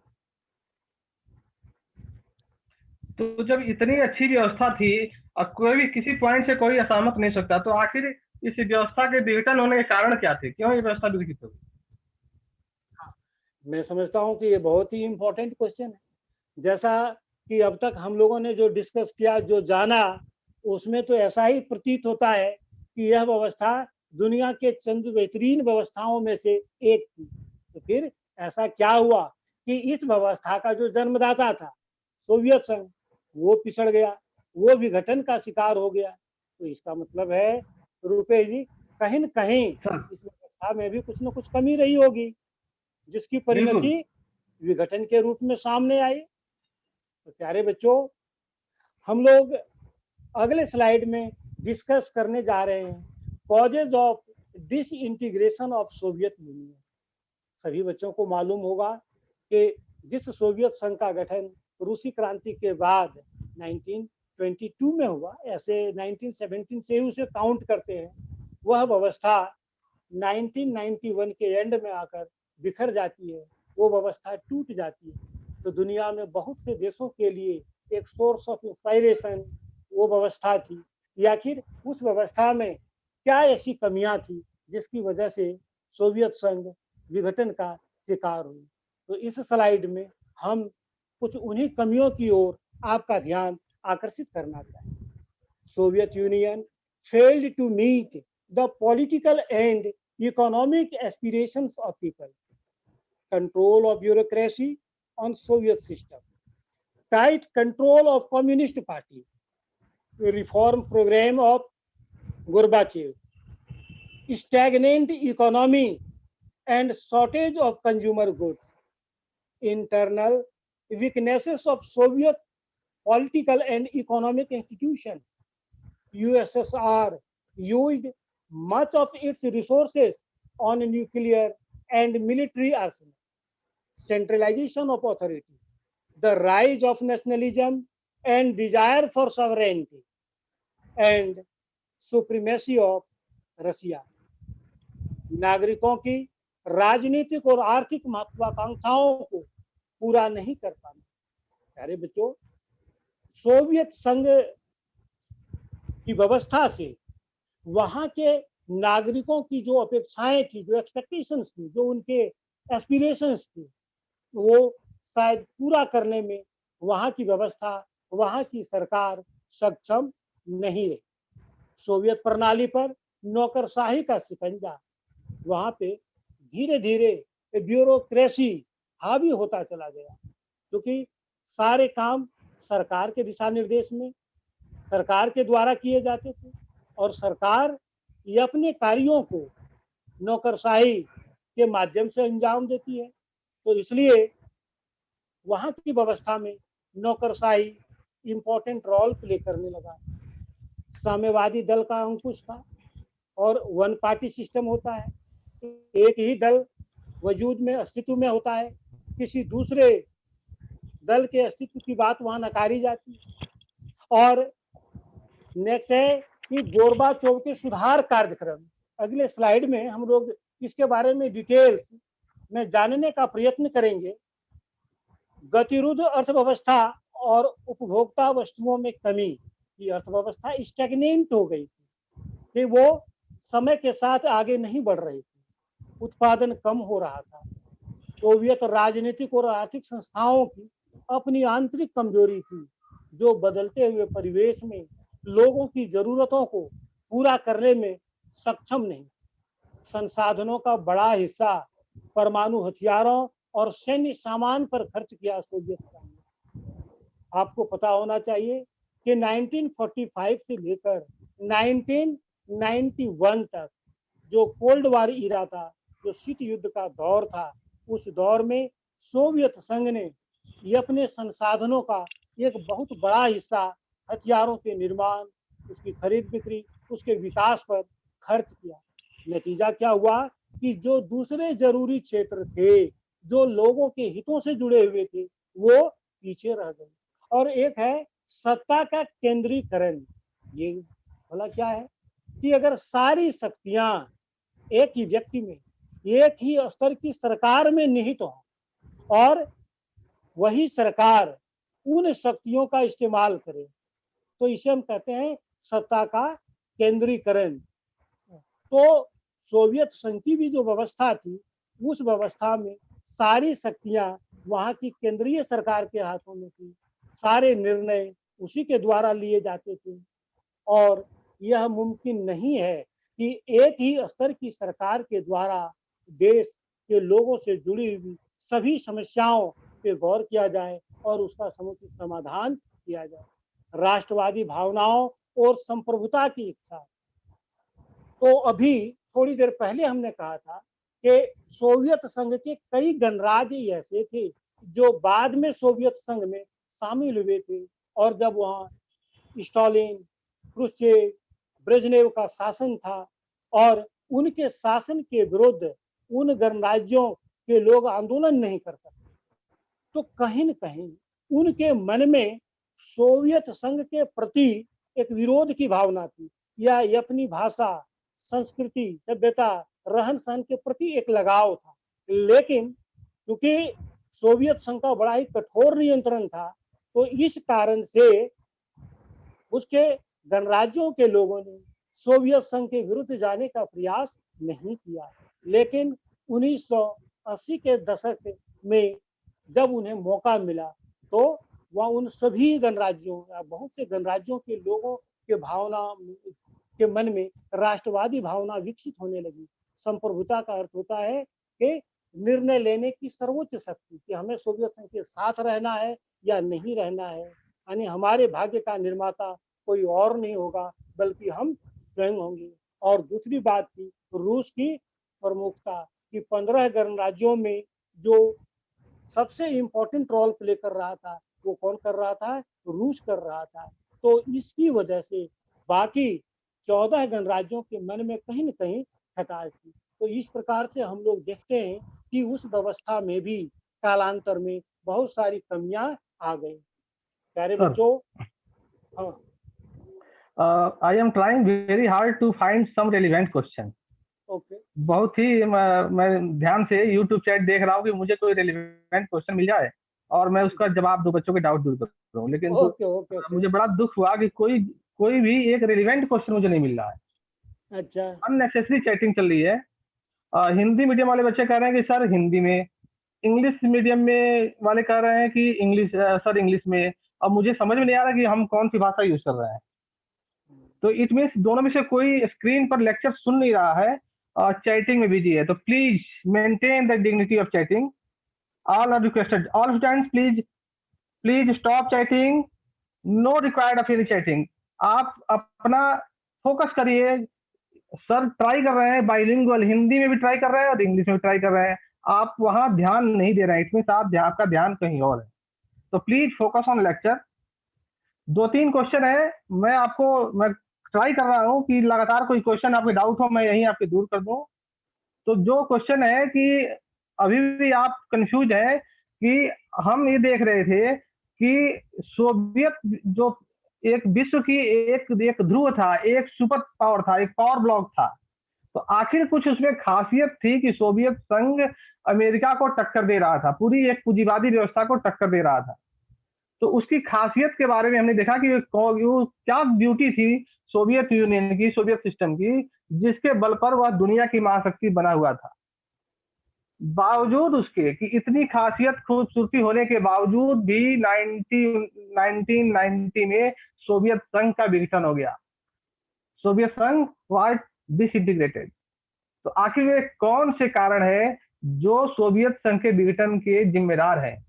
The reason responsible for the disintegration of Soviet Union. इसके बारे में सर आपको समझा रहे थे और मुझे लगता है कि आपको फिर अभी भी कुछ संदेह है, तो एक अगले स्लाइड पर हम जाएंगे तो आपके संदेह दूर हो जाएंगे। फिर भी मैं एक बार गोपाल सर मैं एक बार और रिपीट कर दूं इसको, ताकि जो बच्चे नहीं समझ पाए एक बार और क्लियर हो जाए इनको। कि फर्स्ट पॉइंट इज नागरिकों की राजनीतिक और आर्थिक आकांक्षाओं को पूरा नहीं कर पाया। आपको पता है कि यह यूनियन था, एक गठबंधन था कुछ शर्तों के आधार पर। 15 देशों के लोगों ने इस उम्मीद से कि हम सोवियत संघ के साथ गठबंधन में जाएंगे तो हम हमारी आकांक्षाएं जो राजनीतिक और आर्थिक आकांक्षाएं पूरी होंगी, हमें संपन्नता होगी, हमारा जीवन आसान होगा। लेकिन जब उन्होंने पूंजीवादी देशों की तरफ देखा, यूरोप के पश्चिमी यूरोप की तरफ देखा, तो उन्होंने ये पाया कि हमारा जीवन और बेहतर हो सकता है, पूंजीवादी व्यवस्था में हमारा जीवन और भी अच्छा हो सकता है। उस समय पूंजीवाद के देश अट्रैक्शन, पॉइंट ऑफ अट्रैक्शन हुआ करते थे, वहां के लोगों का जीवन स्तर बहुत ऊंचा था। तो इसको देख करके लोगों को लगा कि हमारी आकांक्षाएं पूरी नहीं हो पा रही हैं, इसलिए उनका सोवियत संघ से और समाजवादी व्यवस्था से उनका मोह भंग हो गया। सोवियत प्रणाली पर नौकरशाही का शिकंजा बढ़ा, अफसरशाही बढ़ी, तो लोगों को अधिकार नहीं दिए गए और अफसरों के पास ज्यादा अधिकार हुए, तो करप्शन बढ़ा, तो लोगों का जीवन मुश्किल हो गया। साम्यवादी दल का अंकुश, जो पार्टी के लीडर थे, जो अधिकारी थे, वो पार्टी के लीडर के रूप में काम कर रहे थे, जनता की कोई सुनने वाला नहीं था, उनका जीवन मुश्किल होता जा रहा था। साम्यवादी दल का अंकुश, गोर्बाचोव के सुधार नहीं। पूछा गया गोर्बाचोव कौन है, नाम आता है, आप आगे स्लाइड पर देखेंगे। Gorbachev leader of Soviet union, USSR, उसके राष्ट्रपति थे। उनको देखा जाएगा कि उन्हें कौन से ऐसे काम किए, कौन से सुधार कार्य किए, वो हम नेक्स्ट स्लाइड में देखेंगे। गतिरुद्ध अर्थव्यवस्था, उपभोक्ता वस्तुओं की कमी, अर्थव्यवस्था रुक गई थी, विकास नहीं हो रहा था। क्यों नहीं हो रहा था? क्योंकि उसका संसाधनों का बहुत बड़ा हिस्सा परमाणु हथियारों पर, मिलिट्री अलायंस पे खर्च हो रहे थे, मिलिट्री की तैयारियों पे खर्च हो रहे थे। वहां हथियारों की होड़ चल रही थी पावर ब्लॉक्स के बीच, तो सारा पैसा वहां खर्च हो रहा था, लोगों का जीवन मुश्किल हो रहा था। सत्ता का केंद्रीकरण था और सबसे बड़ी बात थी राष्ट्रवादी भावनाओं, लोगों का मोह भंग हो गया। लोग अपने अपने राष्ट्र के प्रति संप्रभुता की इच्छा को लेकर के रूस से अलग होना चाहते थे, रूस की प्रमुखता हो रही थी। इन सब कारणों के द्वारा ये सब कारण जिम्मेदार थे सोवियत संघ के विघटन होने के। नेक्स्ट स्लाइड में हम लोग और इन बातों को क्लियर कर पाएंगे। Sir continue. Okay, thank you Rupesh sir. और मैं समझता हूं कि प्यारे बच्चों, उनके द्वारा एक बार पुनः स्पष्टीकरण देने से, क्लैरिफाई करने से बहुत सारे जो डाउट्स चैप्टर से रिलेटेड आपके मन में होंगे वो दूर हो गए होंगे। अब जैसा कि उन्होंने बताया कि कुछ बच्चे जानना चाहते हैं कि मिखाइल गोर्बाचेव कौन है। तो मिखाइल गोर्बाचेव सोवियत संघ के राष्ट्रपति थे। वो 1980 के दशक के मध्य में 1985 में आते हैं और वो सोवियत संघ के अंतिम राष्ट्रपति भी थे। कहते हैं last leader of the Soviet union from 1985 to 1991. Introduced economic and political reform, policies of perestroika, restructuring and glasnost openness. Stopped the arm race with the US, withdrew Soviet troops from Afghanistan and Eastern Europe, helped in the unification of Germany, ended the Cold War, blamed for the disintegration of the Soviet Union.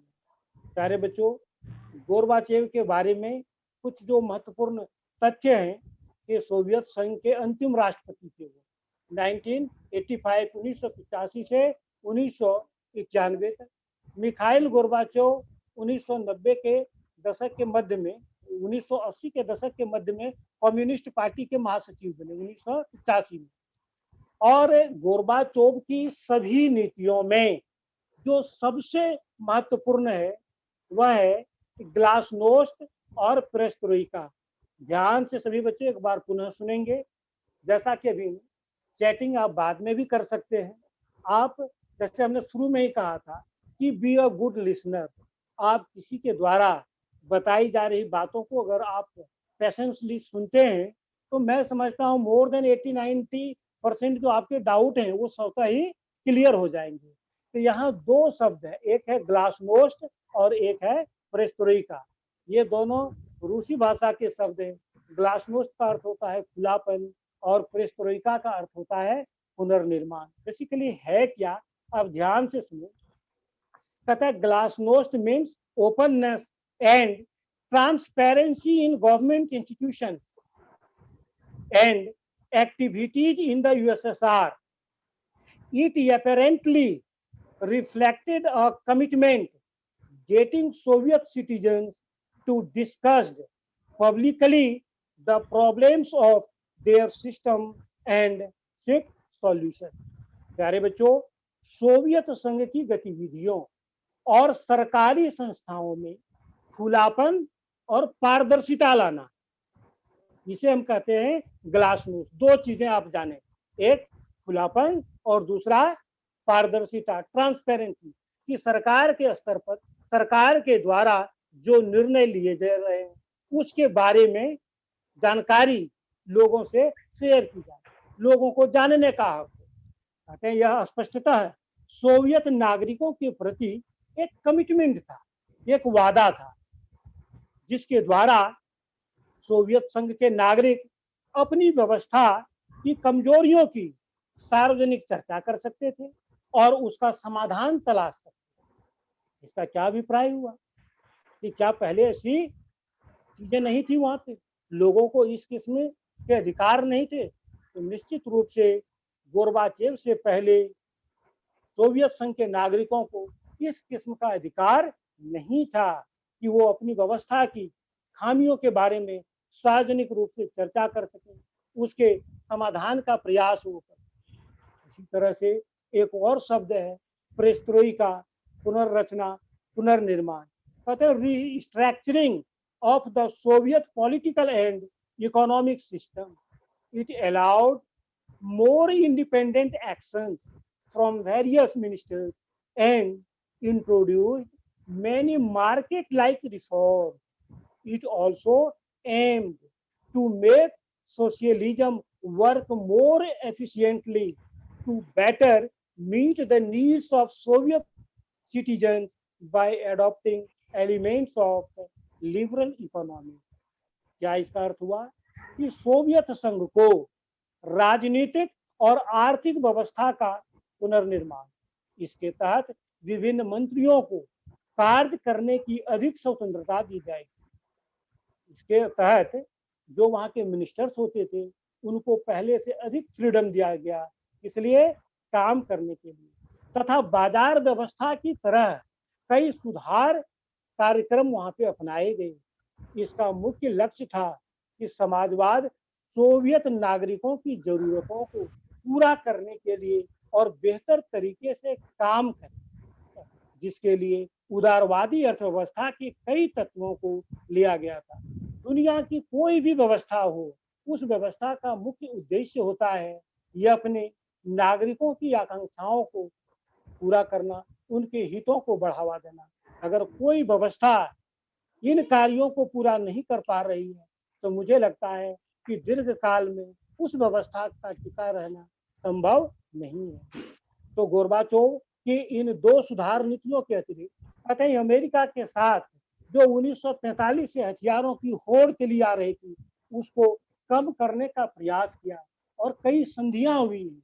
आपने पहले भी पढ़ा होगा जो arms control में एक था strategic arms reduction treaty, कि दोनों ही सुपर पावर अमेरिका और सोवियत संघ अपने अपने देश में हथियारों के निर्माण में कमी लाए। उसी तरह से अफगानिस्तान और पूर्वी यूरोप के बहुत सारे देश जहां कहीं भी सोवियत संघ की फौजें तैनात थी उन फौजों को वापस बुलाने का निर्णय मिखाइल गोर्बाचोव के द्वारा लिया गया। कहते हैं कि जर्मनी के एकीकरण में भी उनकी नीतियां सहायक रही। और विडंबना देखिए कि जो गोर्बाचोव सोवियत संघ को अमेरिका के समकक्ष लाना चाहता, पश्चिमी देशों में जो कुछ चल रहा था उसकी बराबर की चीजें वो सोवियत संघ में स्थापित करना चाह रहा था। तो उसी गोर्बाचोव की नीतियों की वजह से या बहुत से राजनीतिक जानकार ऐसा मानते हैं, ऐसा आरोप लगाते हैं कि शायद गोर्बाचोव के द्वारा इन सुधारवादी नीतियों को लागू नहीं किया गया होता तो शायद सोवियत संघ का विघटन नहीं होता। तो इस तरह से बाकी जो अच्छी बातें थी मिखाइल गोर्बाचोव, उसके साथ साथ मिखाइल गोर्बाचोव के ऊपर एक आरोप यह लगता है कि मिखाइल गोर्बाचोव की नीतियों के कारण अंततः सोवियत संघ का विघटन हुआ और सोवियत संघ जो दुनिया का एक सुपर पावर था, अमेरिका को बराबर का टक्कर दे रहा था, अल्टीमेटली 1991 में 15 नए देशों में बंट जाता है। आप देखें कि गोर्बाचोव के द्वारा हाँ हाँ जी एक दो क्वेरी थी बच्चों की, हाँ हाँ उसको क्लियर करते हैं अभी। बिल्कुल बिल्कुल क्यों नहीं। एक तो बच्चों के लिए मैसेज ये था कि कुछ बहुत स्ट्रिक्ट मैसेज मैं दे रहा हूँ कि कुछ बच्चे अब्यूसिव लैंग्वेज का यूज कर रहे हैं चैटिंग में, तो कैसे भी टॉलरेबल नहीं है और इसके खिलाफ इसमें डिपार्टमेंट के बहुत सारे अधिकारी भी हैं और वो नोट कर रहे हैं और एक मैसेज आया है कि इन बच्चों के खिलाफ स्ट्रिक्ट एक्शन लिया जाएगा, उनके स्कूल के प्रिंसिपल के खिलाफ भी। ठीक है, तो ये मैसेज मुझे लगता है कि बच्चे के पास पहुंच गया होगा और इसको सभी लोग नोट कर लेंगे, क्योंकि सबके स्कूल की आईडी है और सब बच्चे इनरोल्ड हैं, तो सब आइडेंटिफाई हो रहे हैं। तो कुछ बच्चे हैं, एक आध बच्चे हैं वो आइडेंटिफाई हो गए हैं। और दूसरा कुछ बच्चे पूछ रहे हैं कि please explain the unification of Germany. तो हाँ जी, hello. Unification of Germany, Germany का एकीकरण। हाँ जी, तो जर्मनी यानी दोनों ही जर्मनी का एकीकरण, ये हमने अभी थोड़ी देर पहले जैसा कि पहले चर्चा किया था, हालांकि डिटेल्स में इसके बारे में इस चैप्टर में तो नहीं है लेकिन हाँ। है हाँ कि केवल उसके बारे में इतना जानना है कि बर्लिन की दीवार के पतन के साथ ही जर्मनी का एकीकरण हो गया। तो बर्लिन की दीवार पूर्वी जर्मनी और पश्चिमी जर्मनी के बीच में विभाजक, या कहते हैं कि शीत युद्ध का वो सर्वोत्तम उदाहरण था कि कैसे ही एक देश के नागरिकों को आपस में उसने बांट दिया था। लेकिन कहीं न कहीं दोनों जर्मनी के लोगों के मन में एक होने की भावना थी, लेकिन शीत युद्ध के काल में दोनों ही गुटों का इतना इम्पोर्टेंट या इन्फ्लुएंस रोल होता था कि चाह करके भी दोनों जर्मनी एक नहीं हो सके। लेकिन देखते हैं कि कैसे 1980 के दशक के मध्य से सोवियत संघ पहले जैसा ताकतवर नहीं रहा और जब मिखाइल गोर्बाचोव सत्ता में आए तो उसी प्रकार से, यानी जो लंबे समय से दोनों जर्मनी के लोगों में जर्मनी के एकीकरण की बात चल रही थी, उसको हवा मिला। और हेलमुट कोल वहां के चांसलर थे पश्चिमी जर्मनी के, तो पूर्वी जर्मनी का उतना विकास नहीं हुआ था जितना विकास पश्चिमी जर्मनी का हुआ था। पूर्वी जर्मनी कृषि प्रधान देश था, पश्चिमी जर्मनी औद्योगिक प्रधान देश था, वहां लोगों का लिविंग स्टैंडर्ड बेहतर था। तो पूर्वी जर्मनी के लोग चाहते थे कि उसके यहाँ भी उसी तरह की व्यवस्था हो जिस तरह से पश्चिमी जर्मनी में है। तो वो उनके मन में यह भावना प्रबल हो रही थी कि दोनों जर्मनी एक बार पुनः मिलकर एक हो जाए। और चूंकि पास्ट में जिस तरह से सोवियत संघ के द्वारा विरोध हो रहा था, तो उस किस्म का विरोध करने की स्थिति में सोवियत संघ नहीं रहा। तो यह भी एक महत्वपूर्ण बिंदु है। और हम लोग देखते हैं कि 1989 में बर्लिन की दीवार के गिरने के पश्चात, ठीक है, दोनों जर्मनी एक हो जाता है और इसकी औपचारिक घोषणा होती है 1990 में। तो मैं समझता हूँ कि जर्मनी के एकीकरण से संबंधित जो बच्चों के मन का संदेह होगा वो शायद दूर हो जाना चाहिए।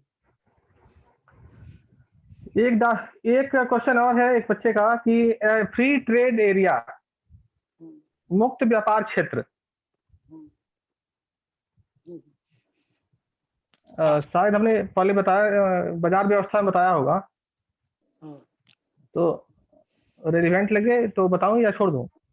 आप बताओ, कोई बात नहीं, बिल्कुल बच्चे के मन में अगर कोई भी डाउट हाँ है तो आप बस इसलिए मैंने ले लिया कि भाई बच्चा हाँ कई हाँ बार पूछ हाँ चुका है। बिल्कुल तो फ्री बिल्कुल ट्रेड एरिया, जब जब कोई सभी देश अपने देश के व्यापार को बचाने के संरक्षण की नीति अपनाते हैं, तो विदेशी कंपनियों के ऊपर, विदेशी व्यापार के ऊपर ये मान करके कि विदेश से व्यापार करने पर हमारे घरेलू उद्योगों पर कोई विपरीत प्रभाव पड़ेगा, इसके लिए उस पर कुछ रिस्ट्रिक्शन इम्पोज की जाती है, कुछ नियम कानून ऐसे बनाए जाते हैं ताकि अपने देश के घरेलू उद्योगों का संरक्षण मिले। लेकिन वैश्वीकरण के जमाने में अब देश अपने मित्र देशों के साथ व्यापार बढ़ाने के उद्देश्य से अपने एरिया, अपनी कंट्री की जो बाउंड्री है उसको उस मित्र देश के लिए खोल देते हैं, ताकि हम ये दोनों देश आपस में एक दूसरे के बाजार का साझा उपयोग कर सकें और उनके ऊपर कोई रिस्ट्रिक्शन नहीं लगाया जाए। तो एक दूसरे के प्रति व्यापार को प्रमोट करने के लिए देश एग्रीमेंट करते हैं और एक दूसरे को मुक्त व्यापार क्षेत्र के रूप में एक स्टेटस प्रदान करते हैं, ताकि उनके व्यापार के ऊपर कोई कंडीशन न लगाई जाए। बहुत अच्छा। और 1 मिनट में और मैं एक चीज ऐड करना चाहूंगा रुपेश जी सर, सर। तो आपने बहुत क्लियरली बच्चों को बता दिया। और आज बात होती है ग्लोबल विलेज की, वैश्विक गांव की। इसका क्या अर्थ है कि आज की तारीख में पूरी दुनिया एक गांव है, एक देश दूसरे देश से प्रत्यक्ष और परोक्ष रूप से जुड़े हुए हैं। किसी एक देश में घटने वाली घटना का डायरेक्ट और इनडायरेक्ट प्रभाव दुनिया के बाकी देशों के ऊपर पड़ता है। तो जो भी व्यापार के मार्ग में बाधाएं आ रही हैं, जो भी ट्रेड बैरियर्स हैं, जो भी रिस्ट्रिक्शंस हैं, जो भी प्रतिबंध लगाए गए थे, या जो प्रोटेक्टिव इकोनॉमी होती थी कि अपने घरेलू उद्योग को बचाने के लिए, किससे, दूसरे देशों या विकसित देशों से जो सामान हमारे देश में आता था उससे। क्यों? क्योंकि हमारे देश की कंपनियां इतनी सक्षम नहीं होती थी कि उसका मुकाबला बेहतर तरीके से कर सके। तो बहुत सारे क्या करते थे कि उसके ऊपर टैरिफ लगा दिया जाता था या शुल्क लगा दिया जाता था। लेकिन आज वैश्वीकरण के दौर में आपने देखा होगा कि हम लोग अपने डेली लाइफ में बहुत सी ऐसी चीजों का इस्तेमाल करते हैं जिसका उत्पादन अपने देश में नहीं हो रहा है। उसी तरह से हमारे देश में बहुत सी चीजों का उत्पादन होता है जिसकी सप्लाई दुनिया के बाजार में होती है। तो ये किसकी वजह से संभव है? Free market. ये आज बाजार मुक्त है, सरकार का नियंत्रण उसके ऊपर बहुत कम या ना के बराबर रह गया है। तो उसमें जो प्रोडक्ट बेहतर होगा, जिसकी गुणवत्ता अच्छी होगी, जिसकी कीमत रिजनेबल होगी, वो वर्ल्ड मार्केट में टिकेगी। मैं समझता हूँ बच्चों का डाउट क्लियर हो जाना चाहिए। गोपाल सर, टाइम हो रहा है, ये तो 4-5 क्वेश्चन होमवर्क के दे दीजिए और सबमिट अप कर दीजिए और बच्चों को नेक्स्ट क्लास के बारे में बता दीजिए। ठीक है। तो प्यारे बच्चों, इस चैप्टर के और जो बाकी यूनिट्स हैं, बाकी जो टर्म्स हैं, इसके बारे में नेक्स्ट क्लास में हम लोग डिस्कस करेंगे। और मैं चाहता हूं कि कुछ होम असाइनमेंट और विगत वर्षों में वैसे प्रश्न जो सीबीएसई और दूसरे दूसरे बोर्ड्स के द्वारा निरंतर पूछे गए हैं, उन प्रश्नों को, और उनमें से कुछ हॉट क्वेश्चंस भी हैं। तो आप घर जाकर इस बुक को पढ़ें, इस चैप्टर को पढ़ें और अपने तरीके से उसका आंसर लिखने की कोशिश करें। और किसी तरह की कोई दिक्कत हुई तो नेक्स्ट क्लास में हम लोग निश्चित रूप से उन सभी प्रश्नों को 1 बाय 1 लेंगे। तो मैं आपको शेयर कर रहा हूं, जस्ट अ मिनट। और ये सारे बहुत ही रेलेवेंट, बहुत ही इंपॉर्टेंट प्रश्न हैं। होम असाइनमेंट के नाम से आप इसका स्क्रीनशॉट भी ले सकते हैं। आप देखें, स्टेट यानी 2 features of the Soviet system, Soviet प्रणाली की किन्हीं 2 विशेषताओं को लिखिए। और अभी हमने शॉक थेरेपी के बारे में नहीं पढ़ाया है, तो सेकेंड क्वेश्चन अभी आप छोड़ देंगे, ठीक है। थर्ड क्वेश्चन, ऐसा क्यों कहा जाता है कि बर्लिन की दीवार का गिरना 2 ध्रुवीय विश्व का पतन था? Why is it said that the collapse of the Berlin Wall signified the collapse of the bipolar world? तो फर्स्ट क्वेश्चन, थर्ड क्वेश्चन, और समाजवादी और साम्यवादी दलों के बीच कोई दो अंतर स्पष्ट कीजिए। सोवियत संघ के विघटन के लिए उत्तरदायी किन्हीं 4 कारकों की व्याख्या कीजिए। एक्सप्लेन यानी 4 factors responsible for the disintegration of the Soviet union. और सोवियत संघ के विघटन के किन्हीं 6 परिणामों का परीक्षण कीजिए। तो क्या उसके कॉन्सिक्वेंस रहे हैं प्यारे बच्चों, इसके बारे में हमने अभी नहीं आपको बताया है। तो आप उसकी जगह पे सोवियत प्रणाली की 3 सकारात्मक और 3 नकारात्मक विशेषताओं को उजागर कीजिए। हाईलाइट यानी 3 positive and 3 negative features of the Soviet system in the Soviet union. तो आपके लिए होमवर्क है, first question, third question, fourth question, उसी प्रकार से आपका फिफ्थ क्वेश्चन और सेवेंथ क्वेश्चन। तो मैं समझता हूं ये सफिशिएंट होना चाहिए। और इनमें कई हॉट क्वेश्चंस हैं और किस प्रश्न को सीबीएसई के एग्जाम में किस वर्ष पूछा गया है आगे से मैं वो मेंशन कर दूंगा, ताकि आप जान सकें कि किस तरह के प्रश्न पूछे जाते हैं और आप उस तरह से अपनी थिंकिंग को डेवलप करें कि हर तरह के प्रश्न आप आंसर करने में सक्षम हो। धन्यवाद। तो अब कई बच्चों की शिकायत है कि उनके सभी क्वेरीज नहीं लिए गए, तो इसके लिए हम माफी चाहेंगे बच्चों। आपके जो क्वेरीज रह गए हैं आप अपने एस्पायरेशन अकाउंट से वहाँ अपने डाउट शेयर करें, हम उसको भी कोशिश करेंगे नेक्स्ट सेशन में उसको हम ले पाए। और बहुत बच्चों का भी रिस्पॉन्स बहुत अच्छा रहा है और मुझे लगता है कि आपके डाउट्स क्लियर हो गए होंगे, हमने कोशिश की है। तो शेफाली मैम, नेक्स्ट क्लास बच्चों सैटरडे को होगी आपकी, सेम टाइम 2:30 बजे। और उम्मीद करते हैं आप सब पढ़ के आएंगे एक बार और जो डाउट्स हैं वो आपके क्लियर हो जाएंगे। और उसके बाद भी कोई रह जाता है डाउट तो आप चैट बॉक्स में लिख सकते हैं। और आगे का चैप्टर शॉक थेरेपी और उसके रिजल्ट वगैरह एक बार आप पढ़ के आइएगा ताकि और क्लैरिटी आपको टॉपिक के बारे में हो जाए। Thank you everyone. हेलो, हाँ जी मैम। जी सर। ओके, मैं बच्चों को एक मैसेज ये देना चाहूंगा कि जैसा अभी शेफाली मैम ने कहा है प्यारे बच्चों, कि किसी भी सब्जेक्ट के किसी भी क्लास को अटेंड करने से पहले आप एक बार चैप्टर को निश्चित रूप से पढ़ लें। चैप्टर को पढ़ने के पश्चात जब आप लेक्चर को सुनेंगे, अटेंड करेंगे क्लास, तो बहुत सारे डाउट्स आपके ऑटोमेटिकली क्लियर हो जाएंगे, नंबर 1। और दूसरी महत्वपूर्ण बात है कि जब कभी आप क्लास को अटेंड करेंगे तो आपका 100% फोकस उस क्लास पे होनी चाहिए। दोस्तों के साथ चैटिंग या और जो बाकी बातें हैं वो आप बाद में भी डिस्कस कर सकते हैं। इस समय टीचर्स के द्वारा, डिपार्टमेंट के द्वारा बहुत से लोग लगे हुए हैं, जो बेस्ट पॉसिबल वे है उसके माध्यम से आप लोगों का पठन पाठन चलता रहे, आपकी जो लर्निंग है वो एडवर्सली इफेक्ट ना हो, इसका प्रयास किया जा रहा है। और इसकी सफलता आप लोगों के इन्वॉल्वमेंट पे ही निर्भर है। जैसा कि मैंने पहले भी शेयर किया था कि अगर आप किसी चीज में इन्वॉल्व हो तो आप असफल नहीं हो सकते हो, और अगर किसी चीज में आप इन्वॉल्व नहीं हो तो आप फिर सफल नहीं हो सकते। तो प्यारे बच्चों, न केवल 12th के एग्जाम में बल्कि लाइफ में और जितने भी एग्जाम्स हैं, चाहे कॉम्पिटिटिव एग्जाम्स हो, रियल लाइफ प्रॉब्लम्स हो, आप उसमें अगर 100% इन्वॉल्व हैं, आपकी 100% भागीदारी है और आप पूरी ईमानदारी से क्लास को अटेंड करते हैं, ठीक है, तो मैं समझता हूं कि आपकी सारी समस्याओं का समाधान हो सकता है। एक बार पुनः सभी बच्चों को धन्यवाद।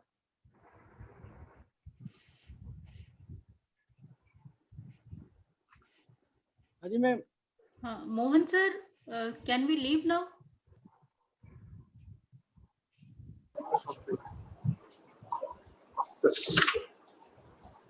This object, Chianis object, is about object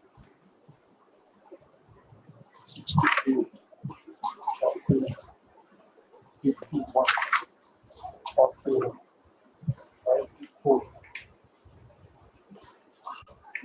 Gopal sir screen share stop कर दीजिए। Thank you.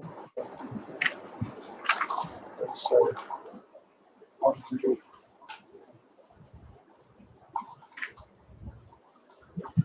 हाँ जी मैम, कर दिया। Okay, sir. So, Mohan sir, can we leave now? Can we end the session?